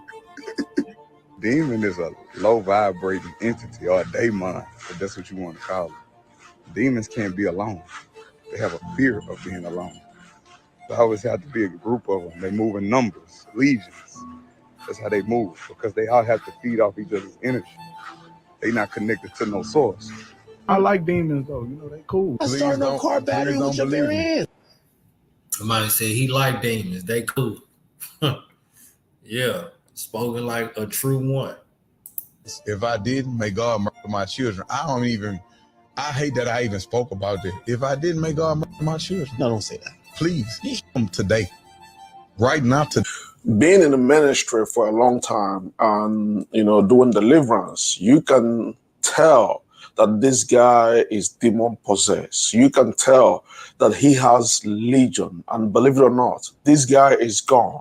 It's not even him saying all this. They know how to manipulate all these people in order to use them and get to their fans. Yeah, I'm gonna stop that right there. Yeah, it's really real. It's really real out here. These people are all possessed by the fallen angels the spirits of the fallen angels. The Nephilim are here. They here. Let's deal with this Order of the Dragon, right? I said I got a 2-hour video for y'all to watch. We're gonna try to keep this at 3 hours at the minimum, at the most, right? I got so much other stuff, man, I want to bring out that I've been, you know what I'm saying? And forgive your brother, man. Like I said in the beginning, forgive your brother. Don't think I ain't been on my P's and Q's with this, but you know, I've been pushing this back for a few weeks now. Like I said earlier, man, life just be life, bro. It be life. It be like that sometimes, you know. But yeah, I'm gonna let this play all the way through. I pray to the Most High that they don't have nothing on here to get no strikes. But it's been up. It ain't been removed, so it should be safe. Fair use. Matter of fact, let me do this real quick. Fair use.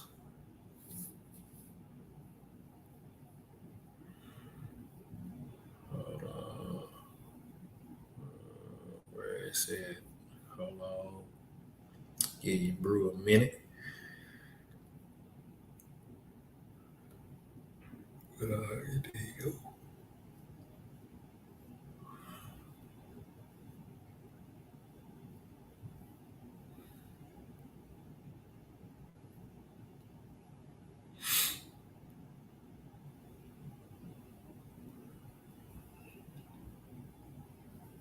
Send all this to my email. Hold on, players. Yeah, we gonna have some fun with this.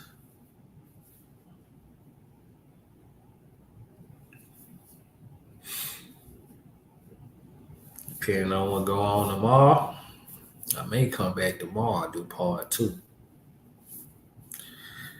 All in your who's will.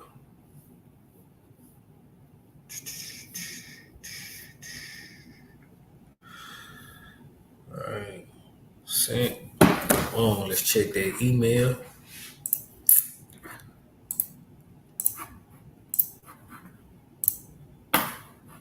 Yes, sir.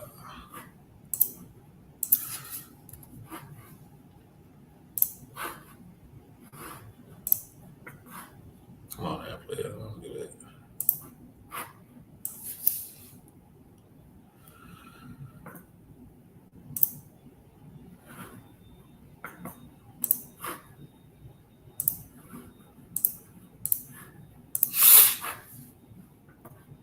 Yeah, it is right there. It is right there. Hold on. Let me download that. Yeah, hold on. Hold on. Hold on.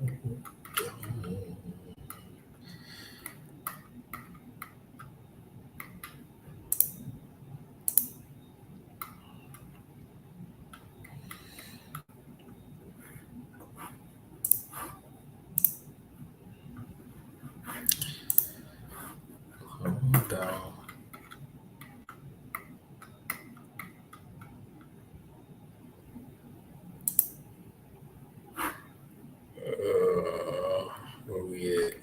Y'all bear with your family. Y'all bear with me.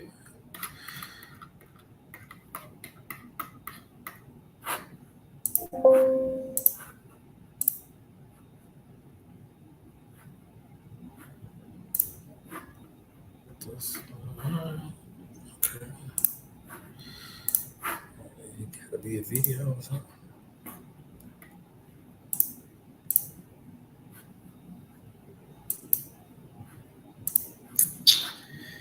Okay, I ain't sure on how to do that.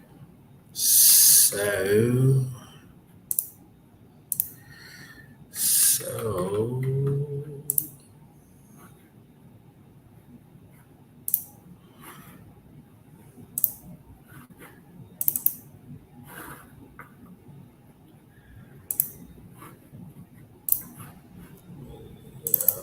we'll do it like that. Yeah. We do it like that. It's like it, family.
So, ladies and gentlemen, my plea today is for countries to come together to create the environment that enables every sector of industry to take the action required.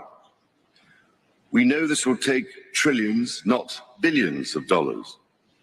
We also know that countries, many of whom are burdened by growing levels of debt, simply cannot afford to go green. Here we need a vast military-style campaign to marshal the strength of the global private sector. With trillions at his disposal,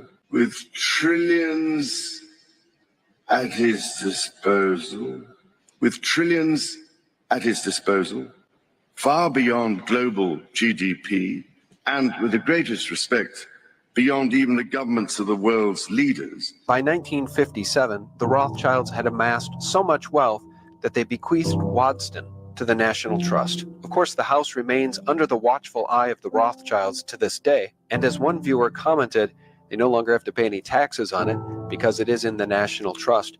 But there's a much better way to calculate the unimaginable wealth of the Rothschilds, simply by using history. Now, we know one of the most astonishing stories of Rothschild wealth revolves around the Battle of Waterloo, in which Nathan Rothschild used his inside knowledge of the outcome and his faster horses and couriers to play the market by getting the results of the battle before anyone else knew the outcome. And I'm reading this article from darkpolitics.com. As many of you know, Nathan Rothschild caused a sell-off in bonds and gave all the traders who looked to him for guidance the impression that the French had won at Waterloo.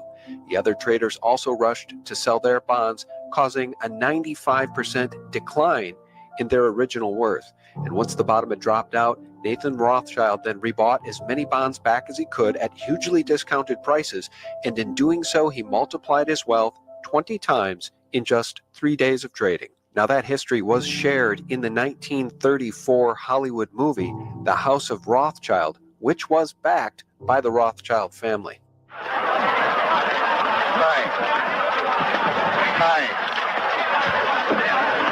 Yes, bye. Have you had any news? What do you think about this rumor? I don't listen to rumors, Mr. Baring. You hear what they say? Wellington defeated. You mind telling me what you're going to do? I have no objection to all London knowing what I'm going to do. I'm fine. So that very important history is on the record.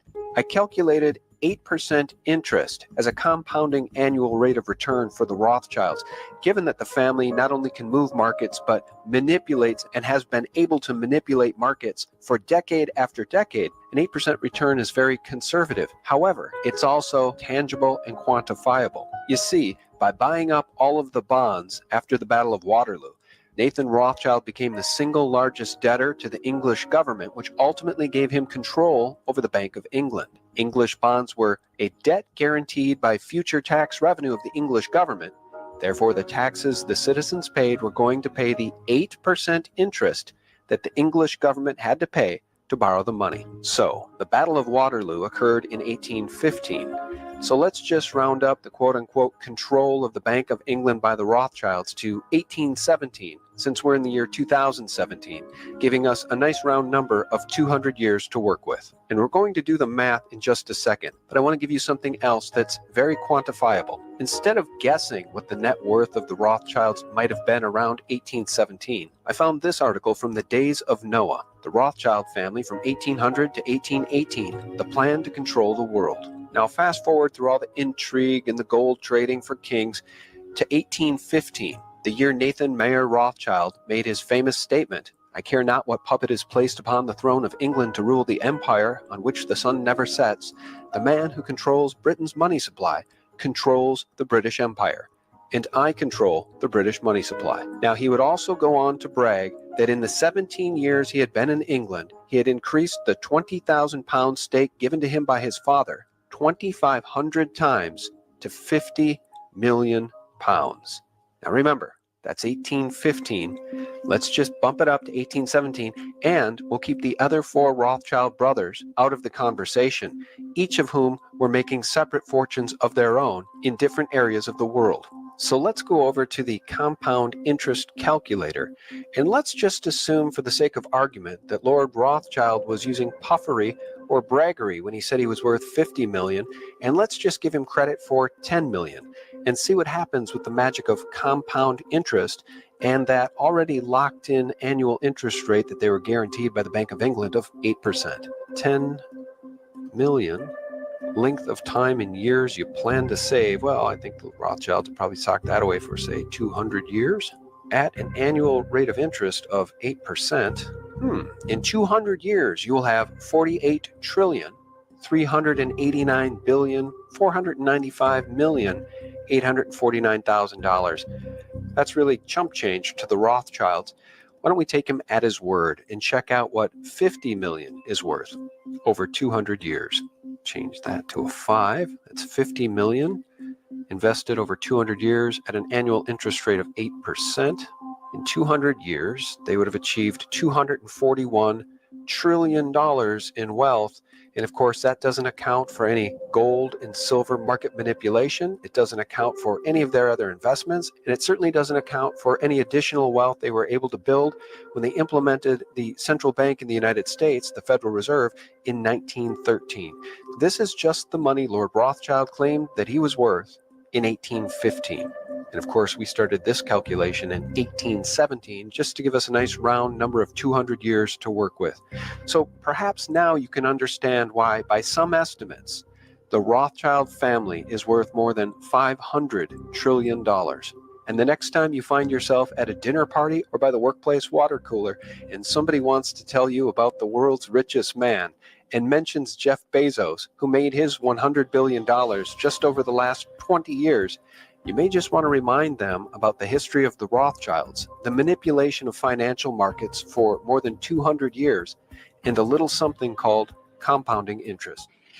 So, how do we do it?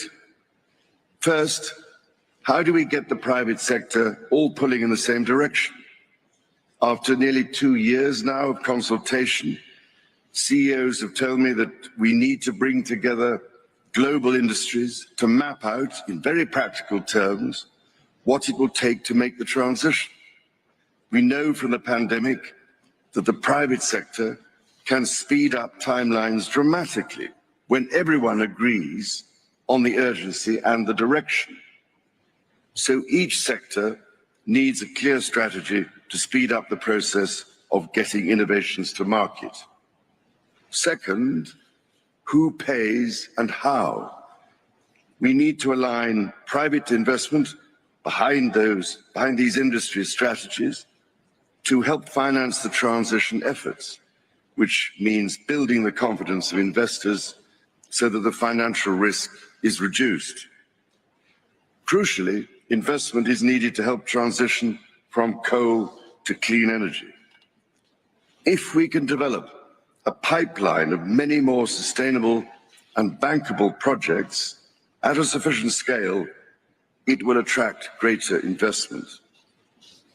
Third, which switches do we flick to enable these objectives?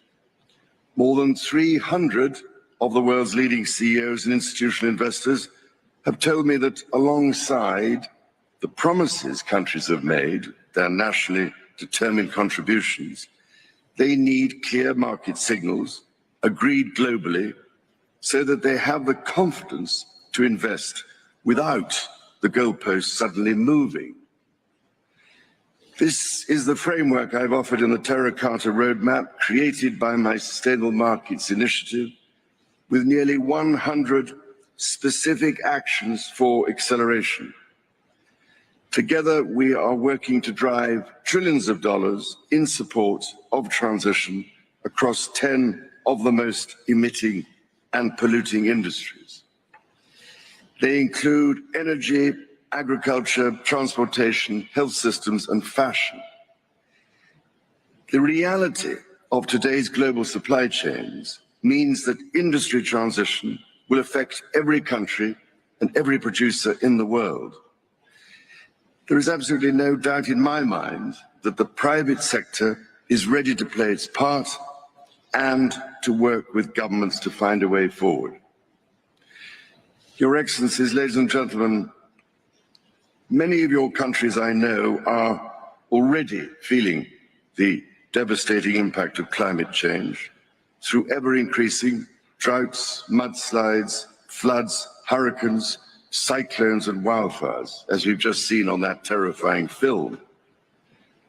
Any leader who has had to confront such life-threatening challenges knows that the cost of inaction is far greater than the cost of prevention. So I can only urge you, as the world's decision makers, to find practical ways of overcoming differences so we can all get down to work together to rescue this precious planet and save the threatened future of our young people. So, Prince Charles's coat of arms represents the red dragon. In Revelation 13:1, and the dragon stood on the sand of the seashore. Then I saw a beast coming up out of the sea, having 10 horns, 7 heads, and on his horns were 10 diadems, and on his heads were blasphemous names. And the dragon gave him his power and his throne and great authority. Now, of significance to that is that at his coronation in 1969, and we're talking about Prince Charles, the father,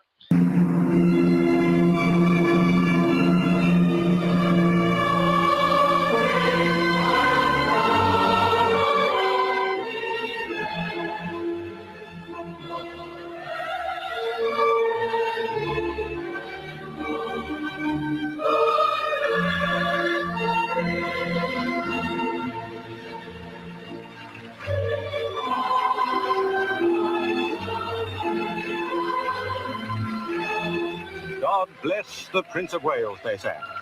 Those mighty Welsh voices bore the message of the people who were to welcome Prince Charles as their own. This young man was ready to take up his royal office to serve the proud race who opened their hearts to both him and his mother, the Queen, on this historic July the 1st.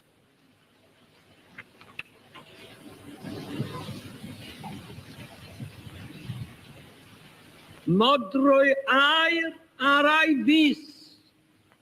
The gold ring,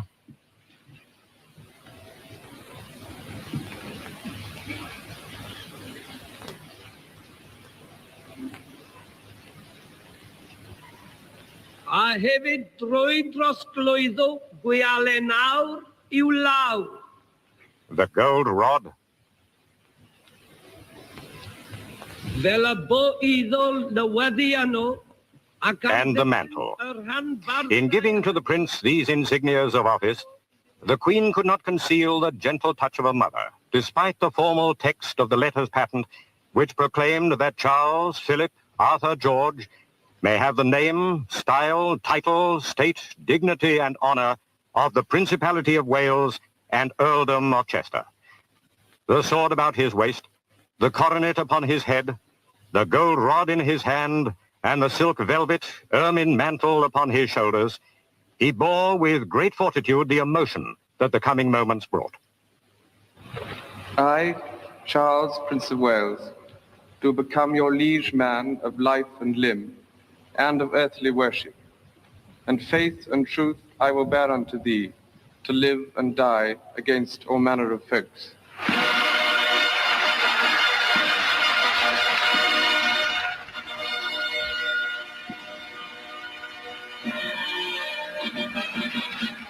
And so Her Majesty and the Duke of Edinburgh took their son, the Prince of Wales, to greet and be greeted by the people of the great race he had sworn to serve and protect.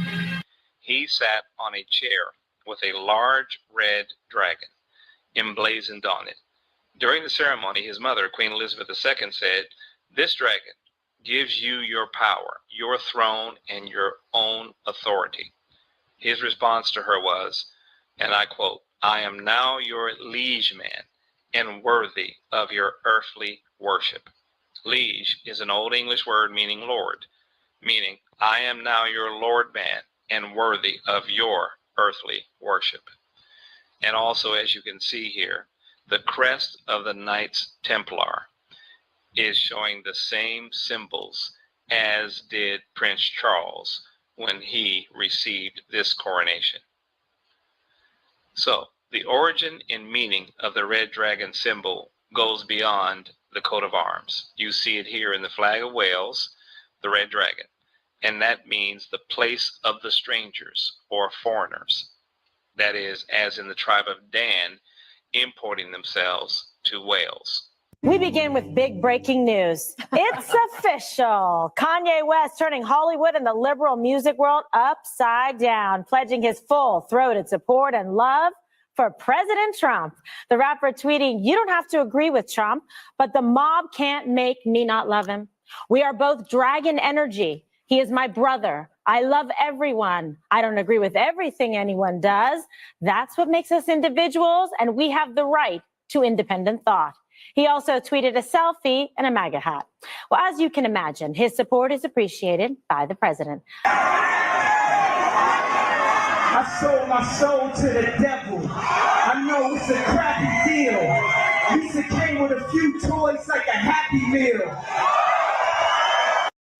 It's the fast food feast the whole country is talking about, served by President Trump at the White House for the national champion Clemson University football team. We have pizzas, we have 300 hamburgers, many French fries. Piled high on silver platters in the East Room was fast food from 3 iconic American companies, Wendy's, Burger King, and McDonald's.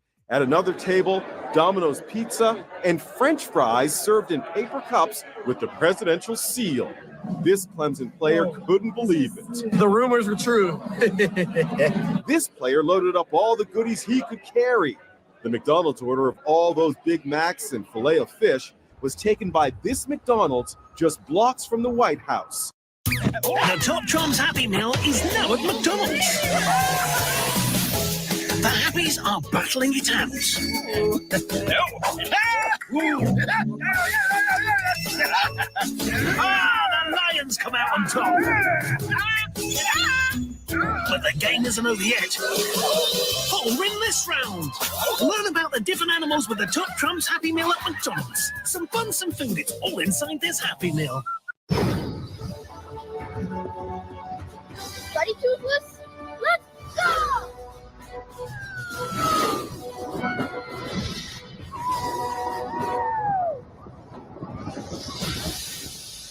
With the good things in your Happy Meal, you'll have the power to soar.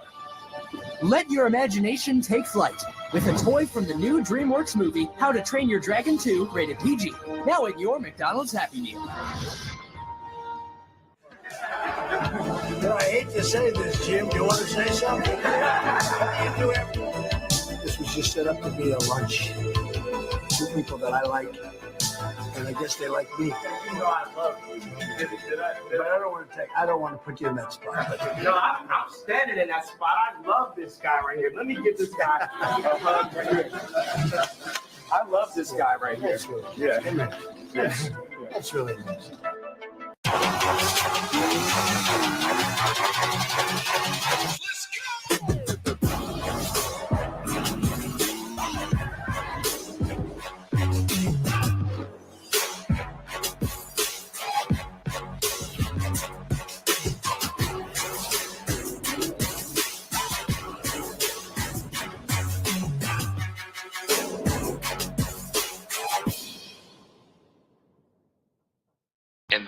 see it on the airplane of Wales, the same red dragon. And then we see it in the 1953 Royal Badge of Wales. And notice that there is a circle around the dragon that gives the letters Y, Drag, Gach, Deidre, Situin. And it means the red dragon should go forward. This is the unofficial Welsh national motto. Sometimes it is described as the red dragon will rise again, or the red dragon will lead the way. And I believe this is all symbolic of what is to come in the time of tribulation with the Antichrist. Into the computer and their motion is up there.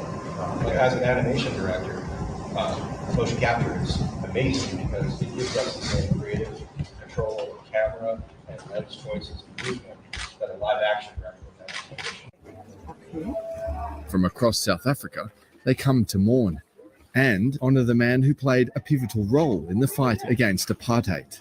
It's a dark day to us as South African because he's the light and the icon of this country. He used to be a father to us. His wife used to be a mother to us. We raise our hands and we say, we will be free! Archbishop Desmond Tutu, nicknamed affectionately as the Arch, held a unique place in South Africa's history. He was one of the most outspoken critics of the brutal oppression of the country's black majority, becoming a moral compass as he led the struggle for freedom and justice. I can say he was the last man standing. And now, now that he's gone, I don't know, because the people like him, with his beliefs, they are no longer there. The city of Cape Town was lit up to honour the Archbishop in his iconic colour. Well, we're really glad that you came and you brought a musical instrument, and you are Stevie Wonder. Are you game for a musical tribute? Well, you know what? I surely can't sing, one of Prince's songs. I can just do a little bit, maybe. Purple rain, rain, purple rain. Purple rain, purple rain. Purple rain, purple. And the winner of a brand new 84 Oscar is... The winner is Prince for Purple Rain.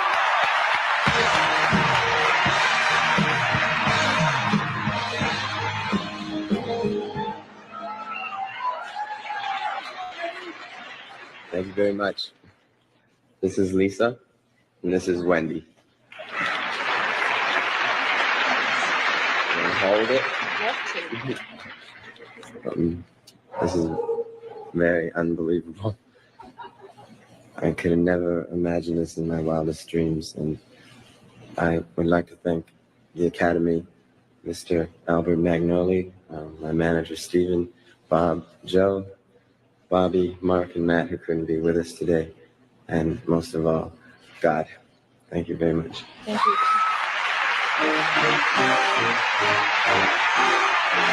Archbishop Desmond Tutu was one of our nation's finest patriots. He was a man of unwavering courage, of principled conviction, and whose life was spent in the service of others. Tributes have been pouring in from around the world, including from the Pope and the Queen. I remember with fondness my meetings with him and his great warmth and humour, she said. Former US President Barack Obama calling him his mentor. He never lost his impish sense of humour and willingness to find humanity in his adversaries. And Michelle and I will miss him dearly. Remembered for the joy and compassion that he brought to South Africa's long fight for freedom. It offers the only real prospect of achieving fundamental economic transition. So, how do we do it? So people assume we are just going back to the good old world, which we had, and everything will be normal again in how we are used to normal, in the old fashion. This is, let's say, fiction. It will not happen. It will not happen. Establishment has a lot of, they will stop at nothing to complete their toolkit of control. Right? So one of the things that has been missing from the toolkit of total control has been quarantines and curfews, right? Mm-hmm. So now, welcome to the new world in America, where to get on a bus, to go through a subway station, if you think that the procedures at the TSA are onerous, right? Guess this is coming to a bus depot near you. It's a more invasive way, and the ruling class needs this because, let me say, if the ruling class ever saw wide-scale civil unrest, you'd see an Ebola outbreak in America right away. Okay, so this is what you see is that Ebola is another tool in the toolbox of the ruling class control. Yeah, to keep down absolutely, repression. positively, 100%. This is a tool. Right. Ebola doesn't just magically start spreading, and then we have this doctors that come back here. The white people, of course, live. You know, the two whites who got it or survive. All the black people that get it die. Right? It's very possible that these one of these NGOs over there is going around with a veil of Ebola or spreading it from a small plane onto villages. The point is that hundreds of thousands of people infected with it and create the next phase of control. Now, one of the things I'd like to show to back up my my claims here. Here's a document from the Rockefeller Foundation. Rockefeller Foundation right there. You can zoom in on that where my finger is. It's called Scenarios for the Future International Development, the Rockefeller Foundation. All right. Okay, let's take a look at what they're saying here. This is something like a 50, 60-page document. I'd like you to go to page 18, if you can look at this up on the internet, but I'll read it off to you. It's called lockstep, lockstep. And this is a phrase that I used right after 2001 when I saw the entire system of the United States, including the population, were in lockstep. So the Congress went along, and yes, it was Osama bin Laden, and the people waved their flag and said, I hate, hate, hate, hate, and everything was in lockstep. Well, in 2010, they published this, Rockefeller Foundation, and here's what they're saying. They're saying that they call it a scenario. These are scenario narratives, and they speak about it in the past tense. So they put out this scenario, lockstep. A world of tighter, top-down government control and more authoritarian leadership with limited innovation and growing citizen pushback. Okay, I'll read a little bit of it. In 2012, the pandemic that the world had been anticipating for years, nobody was anticipating a pandemic, finally hit.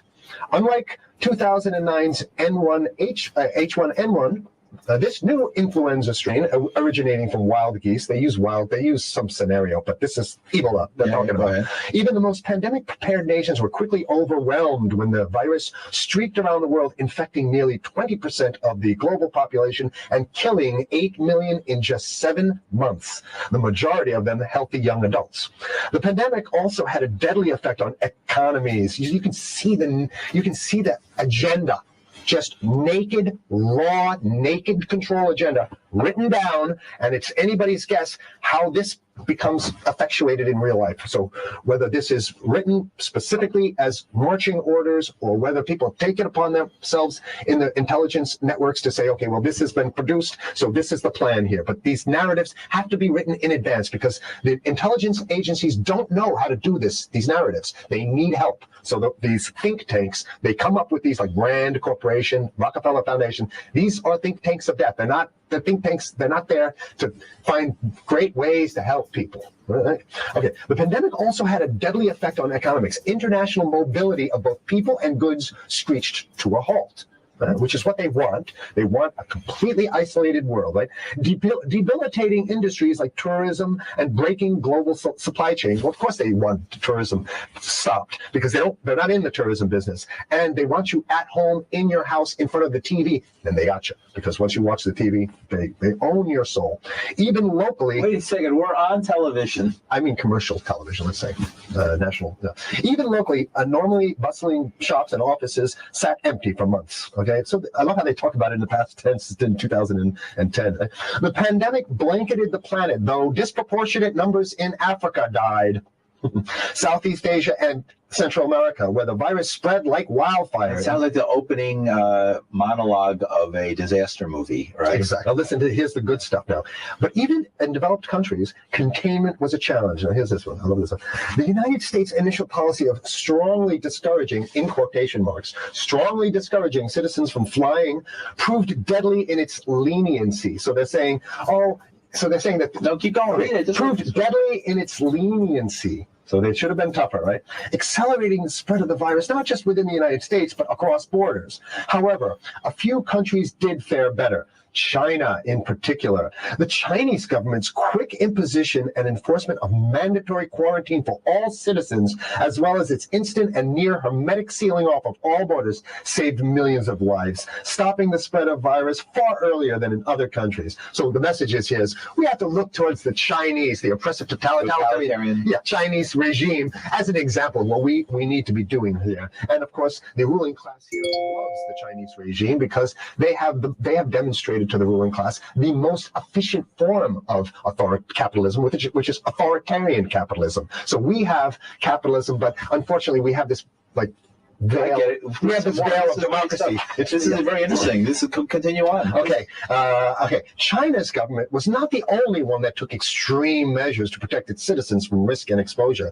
During the pandemic, national leaders around the world flexed their muscles, flexed their authority, and imposed airtight rules and restrictions. You can see the agenda. Go. Okay. From the mandatory wearing of face masks to body temperature checks at the entries to communal spaces like that's what's happening right now. Yeah, but soon it's going to be like body. It'll be at the subway. Yeah, well, now you're saying we'll be going through this and stuff to get on the buses and the subway, absolutely, things like that. And what this means though is don't think about having a cigarette, a joint on you, or what I mean. Basically, you can't. This is a dragnet for everything. So if in order for you, in other words, just like with stop and frisk, this is ultimate stop and frisk. This is the ultimate cavity stop and frisk, cavity search kind of thing.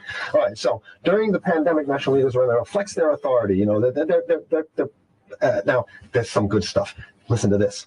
And even supermarkets, they want body checks at supermarkets. Okay, so basically what they're saying is they're building a system where every move you make, you got to go through them. You can't get food. What happens if you go to the farmer's market? Yeah, it's the good stuff now. I mean, it just keeps getting better. Even after the pandemic faded, this more authoritarian control and oversight of citizens and their activities stuck. And even intensified. That's the whole point. So they're going to get rid of. Did that happen already with 9/11? Of course. 9/11 was how many? 14 years ago, and we still have all these draconian rules. So we're going to put the body cavity USA searches Patriot in. And all That's right. So in order to get to the supermarket, you got to have a body cavity search. And then when there's no more evil, well, you know what? We kind of like this way because we have an incomplete infrastructure of control.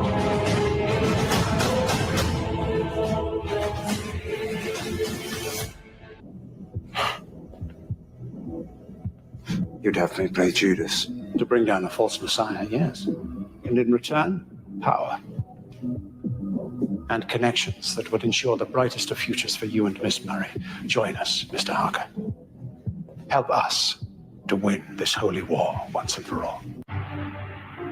Tell me, is this God's reward for the devoted and the foolish?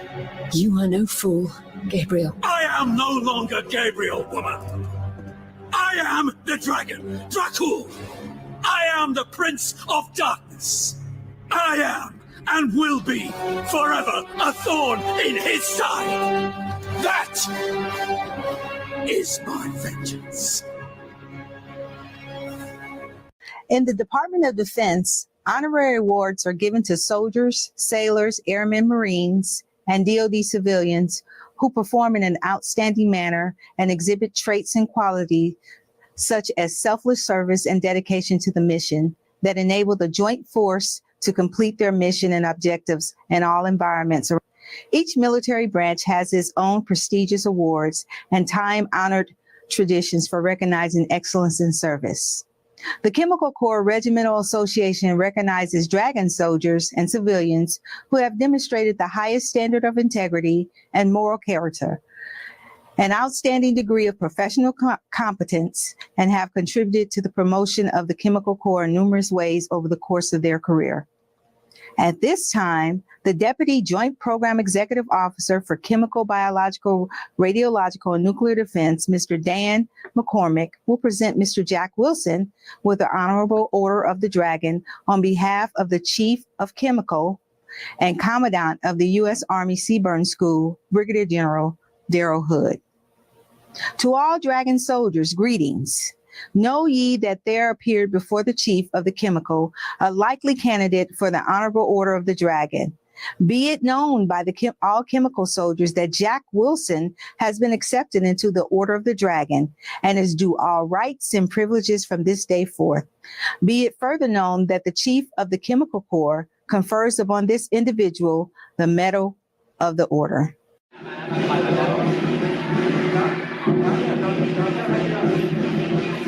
เชื้อสายค่ะมาจากสายเลือดมังกรนั่นเองค่ะ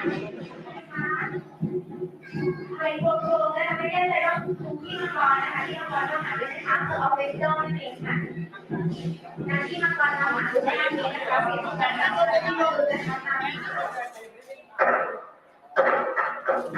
และในปีมังกรนี้นะคะเราก็หวังว่าจะเป็นปีที่ยิ่งใหญ่นะคะของทุกคนแล้วก็ทำไปอย่างครบถ้วนทุกเทศนะคะขอให้ทุกท่านนะคะที่เราอยู่ในปีมังกรนั้นเราก็หวังเราไปยังเนาะไปยังภาษาไทยเดี๋ยวรอพี่ก็ได้ค่ะเดี๋ยวเขาช่วยก็เลยตัวนี้มีอะไรนะตัวนี้เดี๋ยวหมดแล้วใช่ไหมเดี๋ยวหมดที่เอาแบบนี้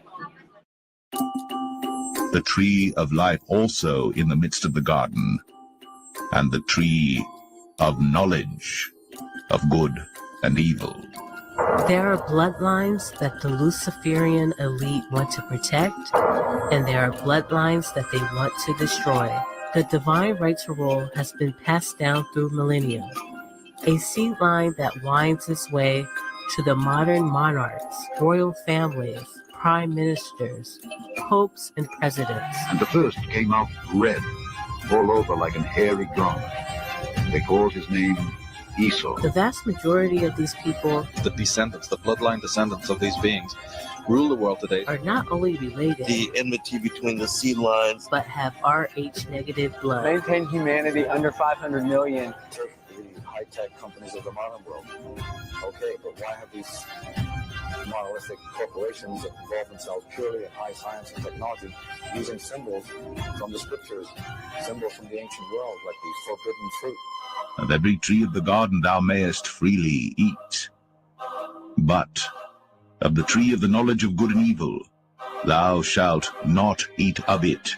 The divine right to rule. Then Jesus said, he who has ears to hear, let him hear. Something about genetics that is connected to the forbidden fruit. There's some hidden knowledge. Michelangelo, like many of the artists, is showing here the androgynous serpent to be a liberating factor. Eve is in a recumbent or supine or submissive position. And the serpent and the tree is attempting to awaken Eve.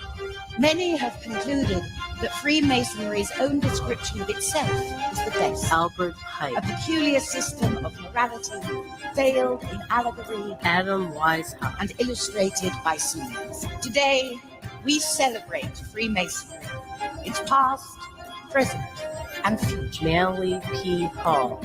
And the Lord God formed man of the dust of the ground, and breathed into his nostrils the breath of life, and man became a living soul. Native peoples were not the first to inhabit North America. So the last shall be first, and the first last. For many be called, but few chosen. Let us make man in our image, after our likeness. And Rh negative blood is one of the most unusual blood types. And the Lord God said unto the woman, what is this that thou hast done? And the woman said, the serpent beguiled me, and I did eat. And the Lord God said unto the serpent, because thou hast done this, thou art cursed above all cattle, and above every beast of the field. Upon thy belly shalt thou go, and dust shalt thou eat all the days of thy life. And I will put enmity between thee and the woman, and between thy seed and her seed. It shall bruise thy head, and thou shalt bruise his heel. The demon was huge, and it came to me, and it was trying to have sex with me. And the divine right to rule. We therefore invite Mr. Sayer, Master of the Apple Tree Tavern, to take the chair as our first Grand Master. And the divine right to rule. And the divine right to rule. And the divine right to rule. Napoleon, Alexander the Great, Donald Trump, we're all cut from the same cloth. Alexander the Great, his mother, she worshipped in a temple where they revered serpents. Who knew you and Dick Cheney cousins? You know, listen, I don't think I'm going to family reunion. I don't know how I'll be greeted. But no, you know, these folks have been doing all these genealogies on me, and Right. You know, they've found all sorts of strange connections. This is what did you make of that story? For those who don't know this, so Lynn Cheney, the vice president's wife, has been doing some genealogy connected to her latest book, and lo and behold, way back, 8 generations ago, or you and Mr. Cheney apparently have some distant relative. And what did you make of that story when it came? You know, I actually knew about it because somebody had done some genealogy before, and they had sent it to me, this long sheet, and you know, had all these famous names, you know, Mark Twain and this and that and the other, and then Dick Cheney, and I took a pause. George Washington, Thomas Jefferson, William Howard Taft, and President Barack Obama. One young girl traced them all back to one common ancestor. They're all cousins and all grandsons of John Lackland. It's the first family tree of its kind, pouring through more than 500,000 names for months. 12-year-old Bridge Ann d'Avignon discovered that all the U.S. presidents, except Martin Van Buren, are related to the former King of England, John Lackland Plantagenet, signer of the Magna Carta in 1215. Together you shall spread light to future generations. She shall be called woman because she was taken out of man. They also represent 3 very important elements. They are wisdom, strength, and beauty. Because it was never forgotten by the sons of the serpent that when they went to Atlantis, the most responsive ones were the females, and they were more like the chosen one. And it is from this era of the ancient world, in the pre-Diluvian age, that we have the cult of the priestess. Marina Abramovich. We have the rise of the great matriarchy. Helena Blavatsky, Alice Bailey. I bring it all together. I'm the beautiful one. I bring it all together beautifully. I want to thank you to all the male feminists that came today. You guys are so important. And it came to pass when men began to multiply on the face of the earth, and daughters were born unto them, that the sons of God saw the daughters of men that they were fair, and they took them wives of all which they showed. It means so much to us. And the respect that you have for women, because, you know, we made y'all motherfuckers. The 2018 American Music Awards opened with a performance from Taylor Swift.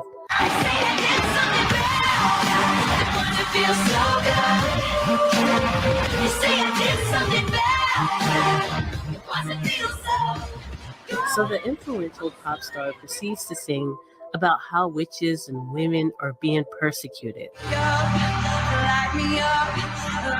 So light me up, light me up, light me up. Go ahead and light me up. This line where she sings light me up has a double meaning. The first meaning refers to a witch being burned at the stake, basically saying, I'm guilty as charged, so light me up. The second and more esoteric meaning becomes clear as she continues to repeat the phrase, light me up, light me up, light me up. And then this giant serpent with glowing eyes emerges from the stage. Now she is making a reference to Eve and the forbidden fruit. After all, the knowledge of good and evil is described as light by Luciferians and Illuminists. The serpent is also known as the light bearer, Lucifer, the morning star. Again, this is the externalization of the hierarchy, a satanic invocation where the covens of the cobra and the brotherhoods of the serpent gather to publicly celebrate rebellion against our Creator and our subsequent fall from grace. As you can see, what used to be done in the shadows of the windowless stone lodge is now being done in front of the masses for all to see.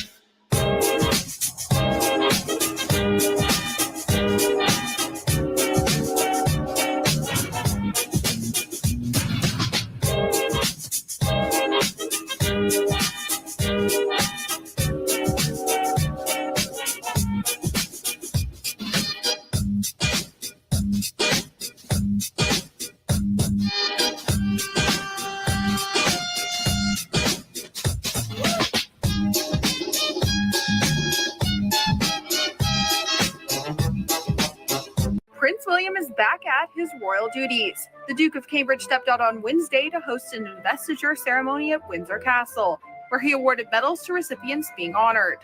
Among those being honored was Sir Clive Lloyd, who was awarded a knighthood for his services to cricket, according to the palace. Fellow cricket player Captain Owen Morgan was also awarded for the sport with a CBE.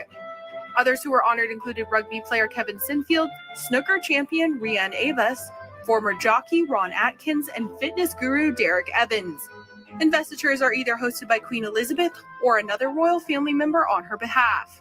The event comes after stunning new photos were recently released for William's wife Kate Middleton's 40th birthday. The Duchess of Cambridge looks stunning in the snaps, which made her look regal. In one, she wears a flowing white gown with bowed sleeves and wears her hair long and loose. And in another, she dons a vibrant red one-shoulder gown paired with the same flowing tresses and simple and classic makeup. William and Kate have been attending more royal engagements as of late.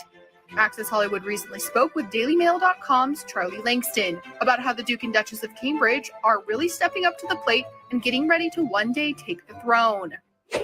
Kate and William are really kind of stepping up to the plate as far as leading the monarchy. Now, William is not the next in line to the throne. His father, Prince Charles, is going to be the next monarch in the United Kingdom. However, William and Kate are very much already in that kind of waiting in the wings role, where they are both very much aware that they will be on the throne probably, not too far in the future. I think they both know that Prince Charles is not a young spring chicken. He's not the age that Elizabeth was when she became queen.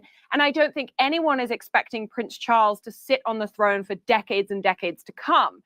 He will absolutely take on the role because he has been waiting his entire life to become king. But I think that his reign, in comparison with the Queen's, will be very short-lived. William and Kate are already not acting as though they are already the leaders of the monarchy, but they are taking on a huge amount of responsibility, not just in terms of public engagements, but also in terms of the way in which the monarchy is run.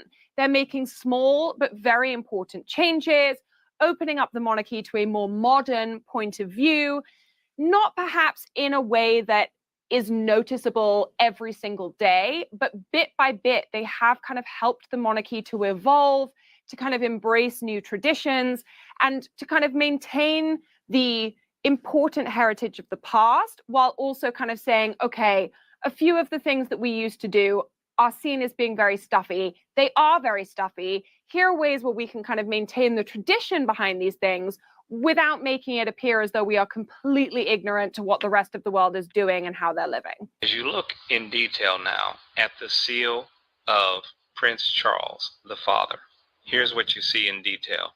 But let's first look at the text, Revelations 12:3. And there appeared another wonder in heaven, and behold, a great red dragon, having 7 heads and 10 horns, and 7 crowns upon his heads. And then Revelation 13:1. Then I saw a beast coming up out of the sea, having 10 horns and 7 heads, and on his horns were the 10 diadems, and on his heads were blasphemous names. And the beast which I saw was like a leopard, and his feet were those of a bear, and his mouth like the mouth of a lion. And so as you look at Prince Charles, the father, his seal, his coat of arms, you'll notice that the crown actually is shown here in 7 places, and they're all numbered. You see it in the lion figure. You see it above that represents the sun, Prince William. You see the crown of the face. You see the crown on the unicorn. You see the crown in the center of the shield, and you see 2 more crowns below. There are your 7 heads with 7 crowns. Also, we discussed how in this text that the beast would resemble a leopard, and which this does by its length and its thinness as compared to a lion.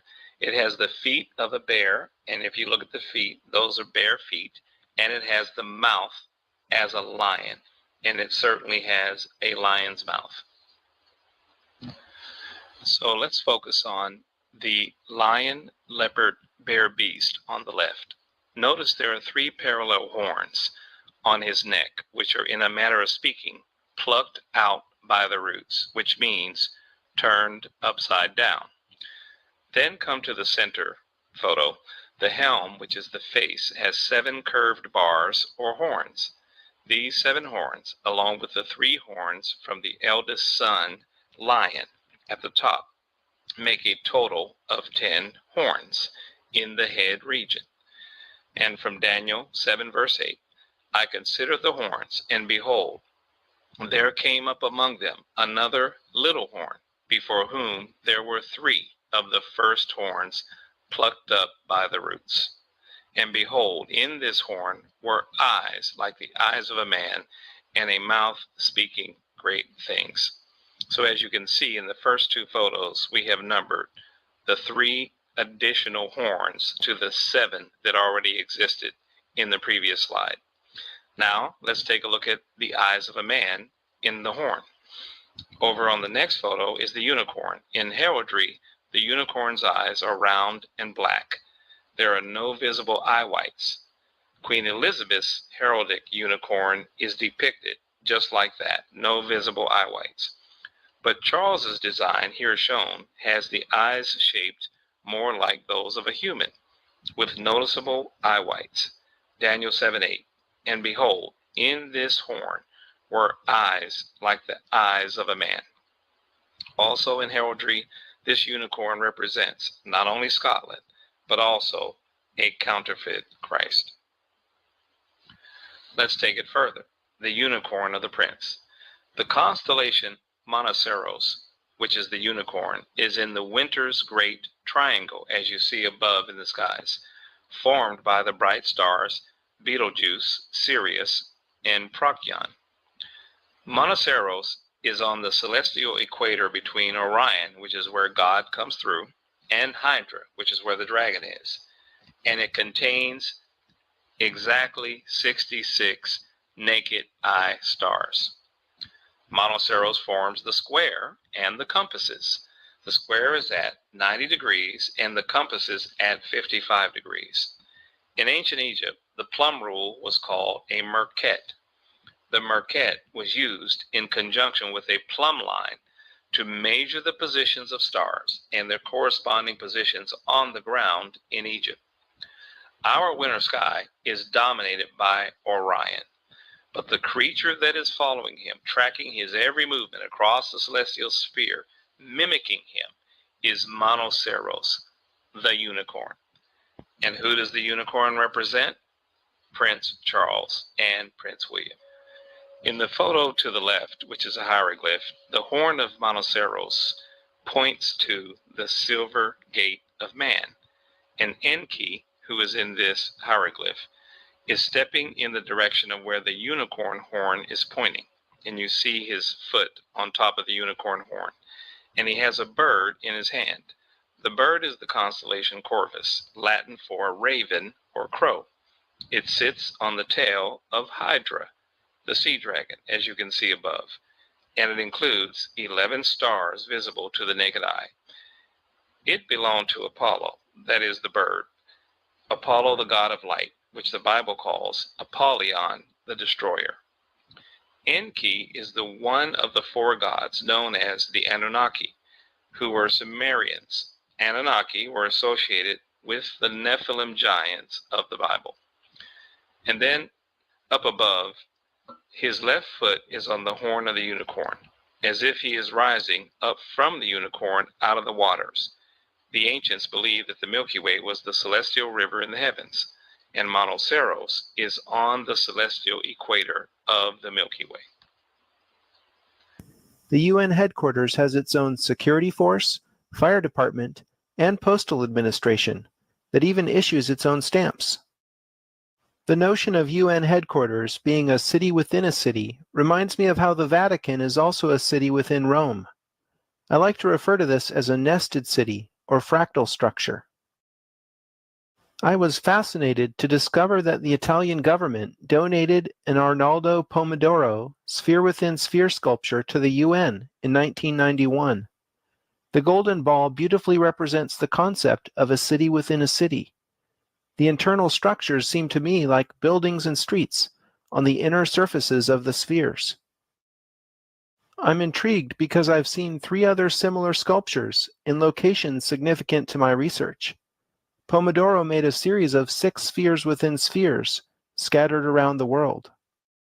Significant sphere-within-sphere locations are the Hirshhorn Museum and Sculpture Garden in D.C., very close to the Capitol building, the De Young Museum in San Francisco, and in the Vatican's courtyard of the United Belvedere. Nations headquarters, which was built in 1945 and financed largely by John D. Rockefeller.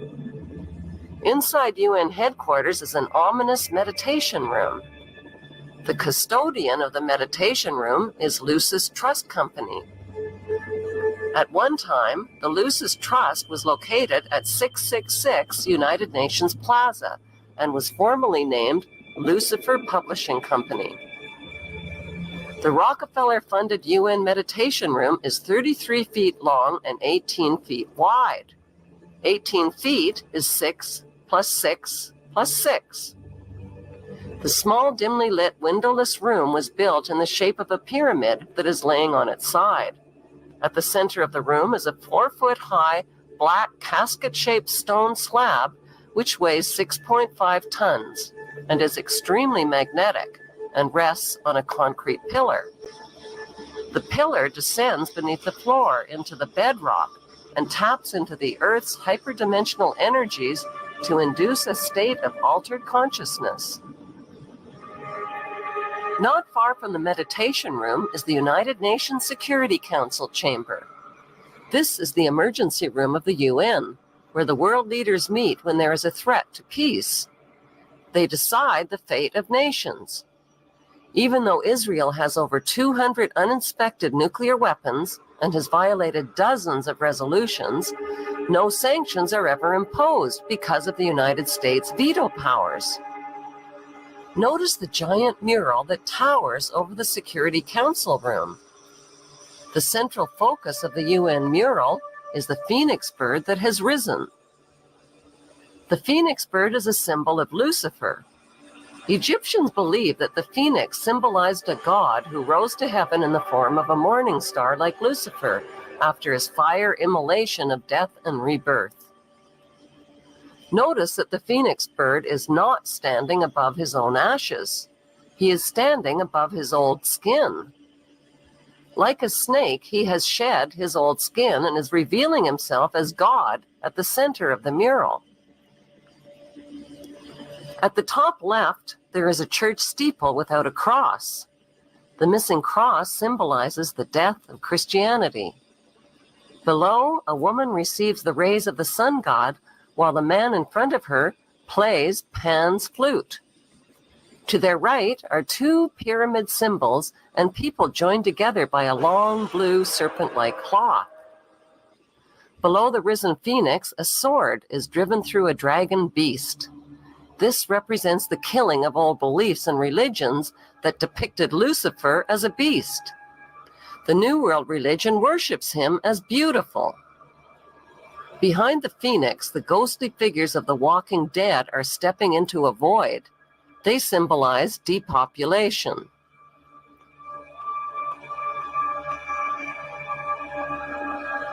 On the right panel, the pale horse from the book of Revelation is the bringer of death to humanity through weapons, hunger, and disease. The man is releasing him. The chained black man represents slavery, while the top panel of the mural shows a technologically advanced white race who control industry, art, and science. In this post-apocalyptic mural, the military man standing on the tail of the beast represents worldwide military power. He tips his helmet to the elite, who are climbing out from underground cities where they safely hid from the apocalypse. In the main oval panel above the phoenix bird, a woman is holding flowers. She is the bride in a wedding ceremony. Who are these newlyweds that are kneeling submissively beneath the serpent in the overhead tree? Could the newlyweds symbolize William and Kate? The serpent in human form is tempting the little girl Eve, who accepts the apple. On the right side of the top panel, a reptilian green creature with scaly skin is dancing with a naked woman while musicians entertain him. The general message of the UN's Phoenix Rising mural is that humanity is stepping into a new Luciferic reality. Beneath this disturbingly prophetic mural, world leaders make global decisions that affect the lives of nearly 7 billion people.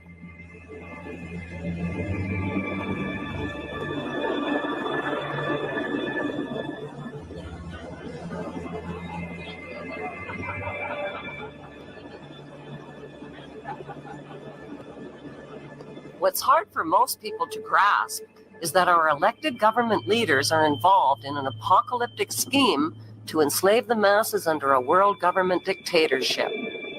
How do these leaders sleep at night? How do they live with themselves?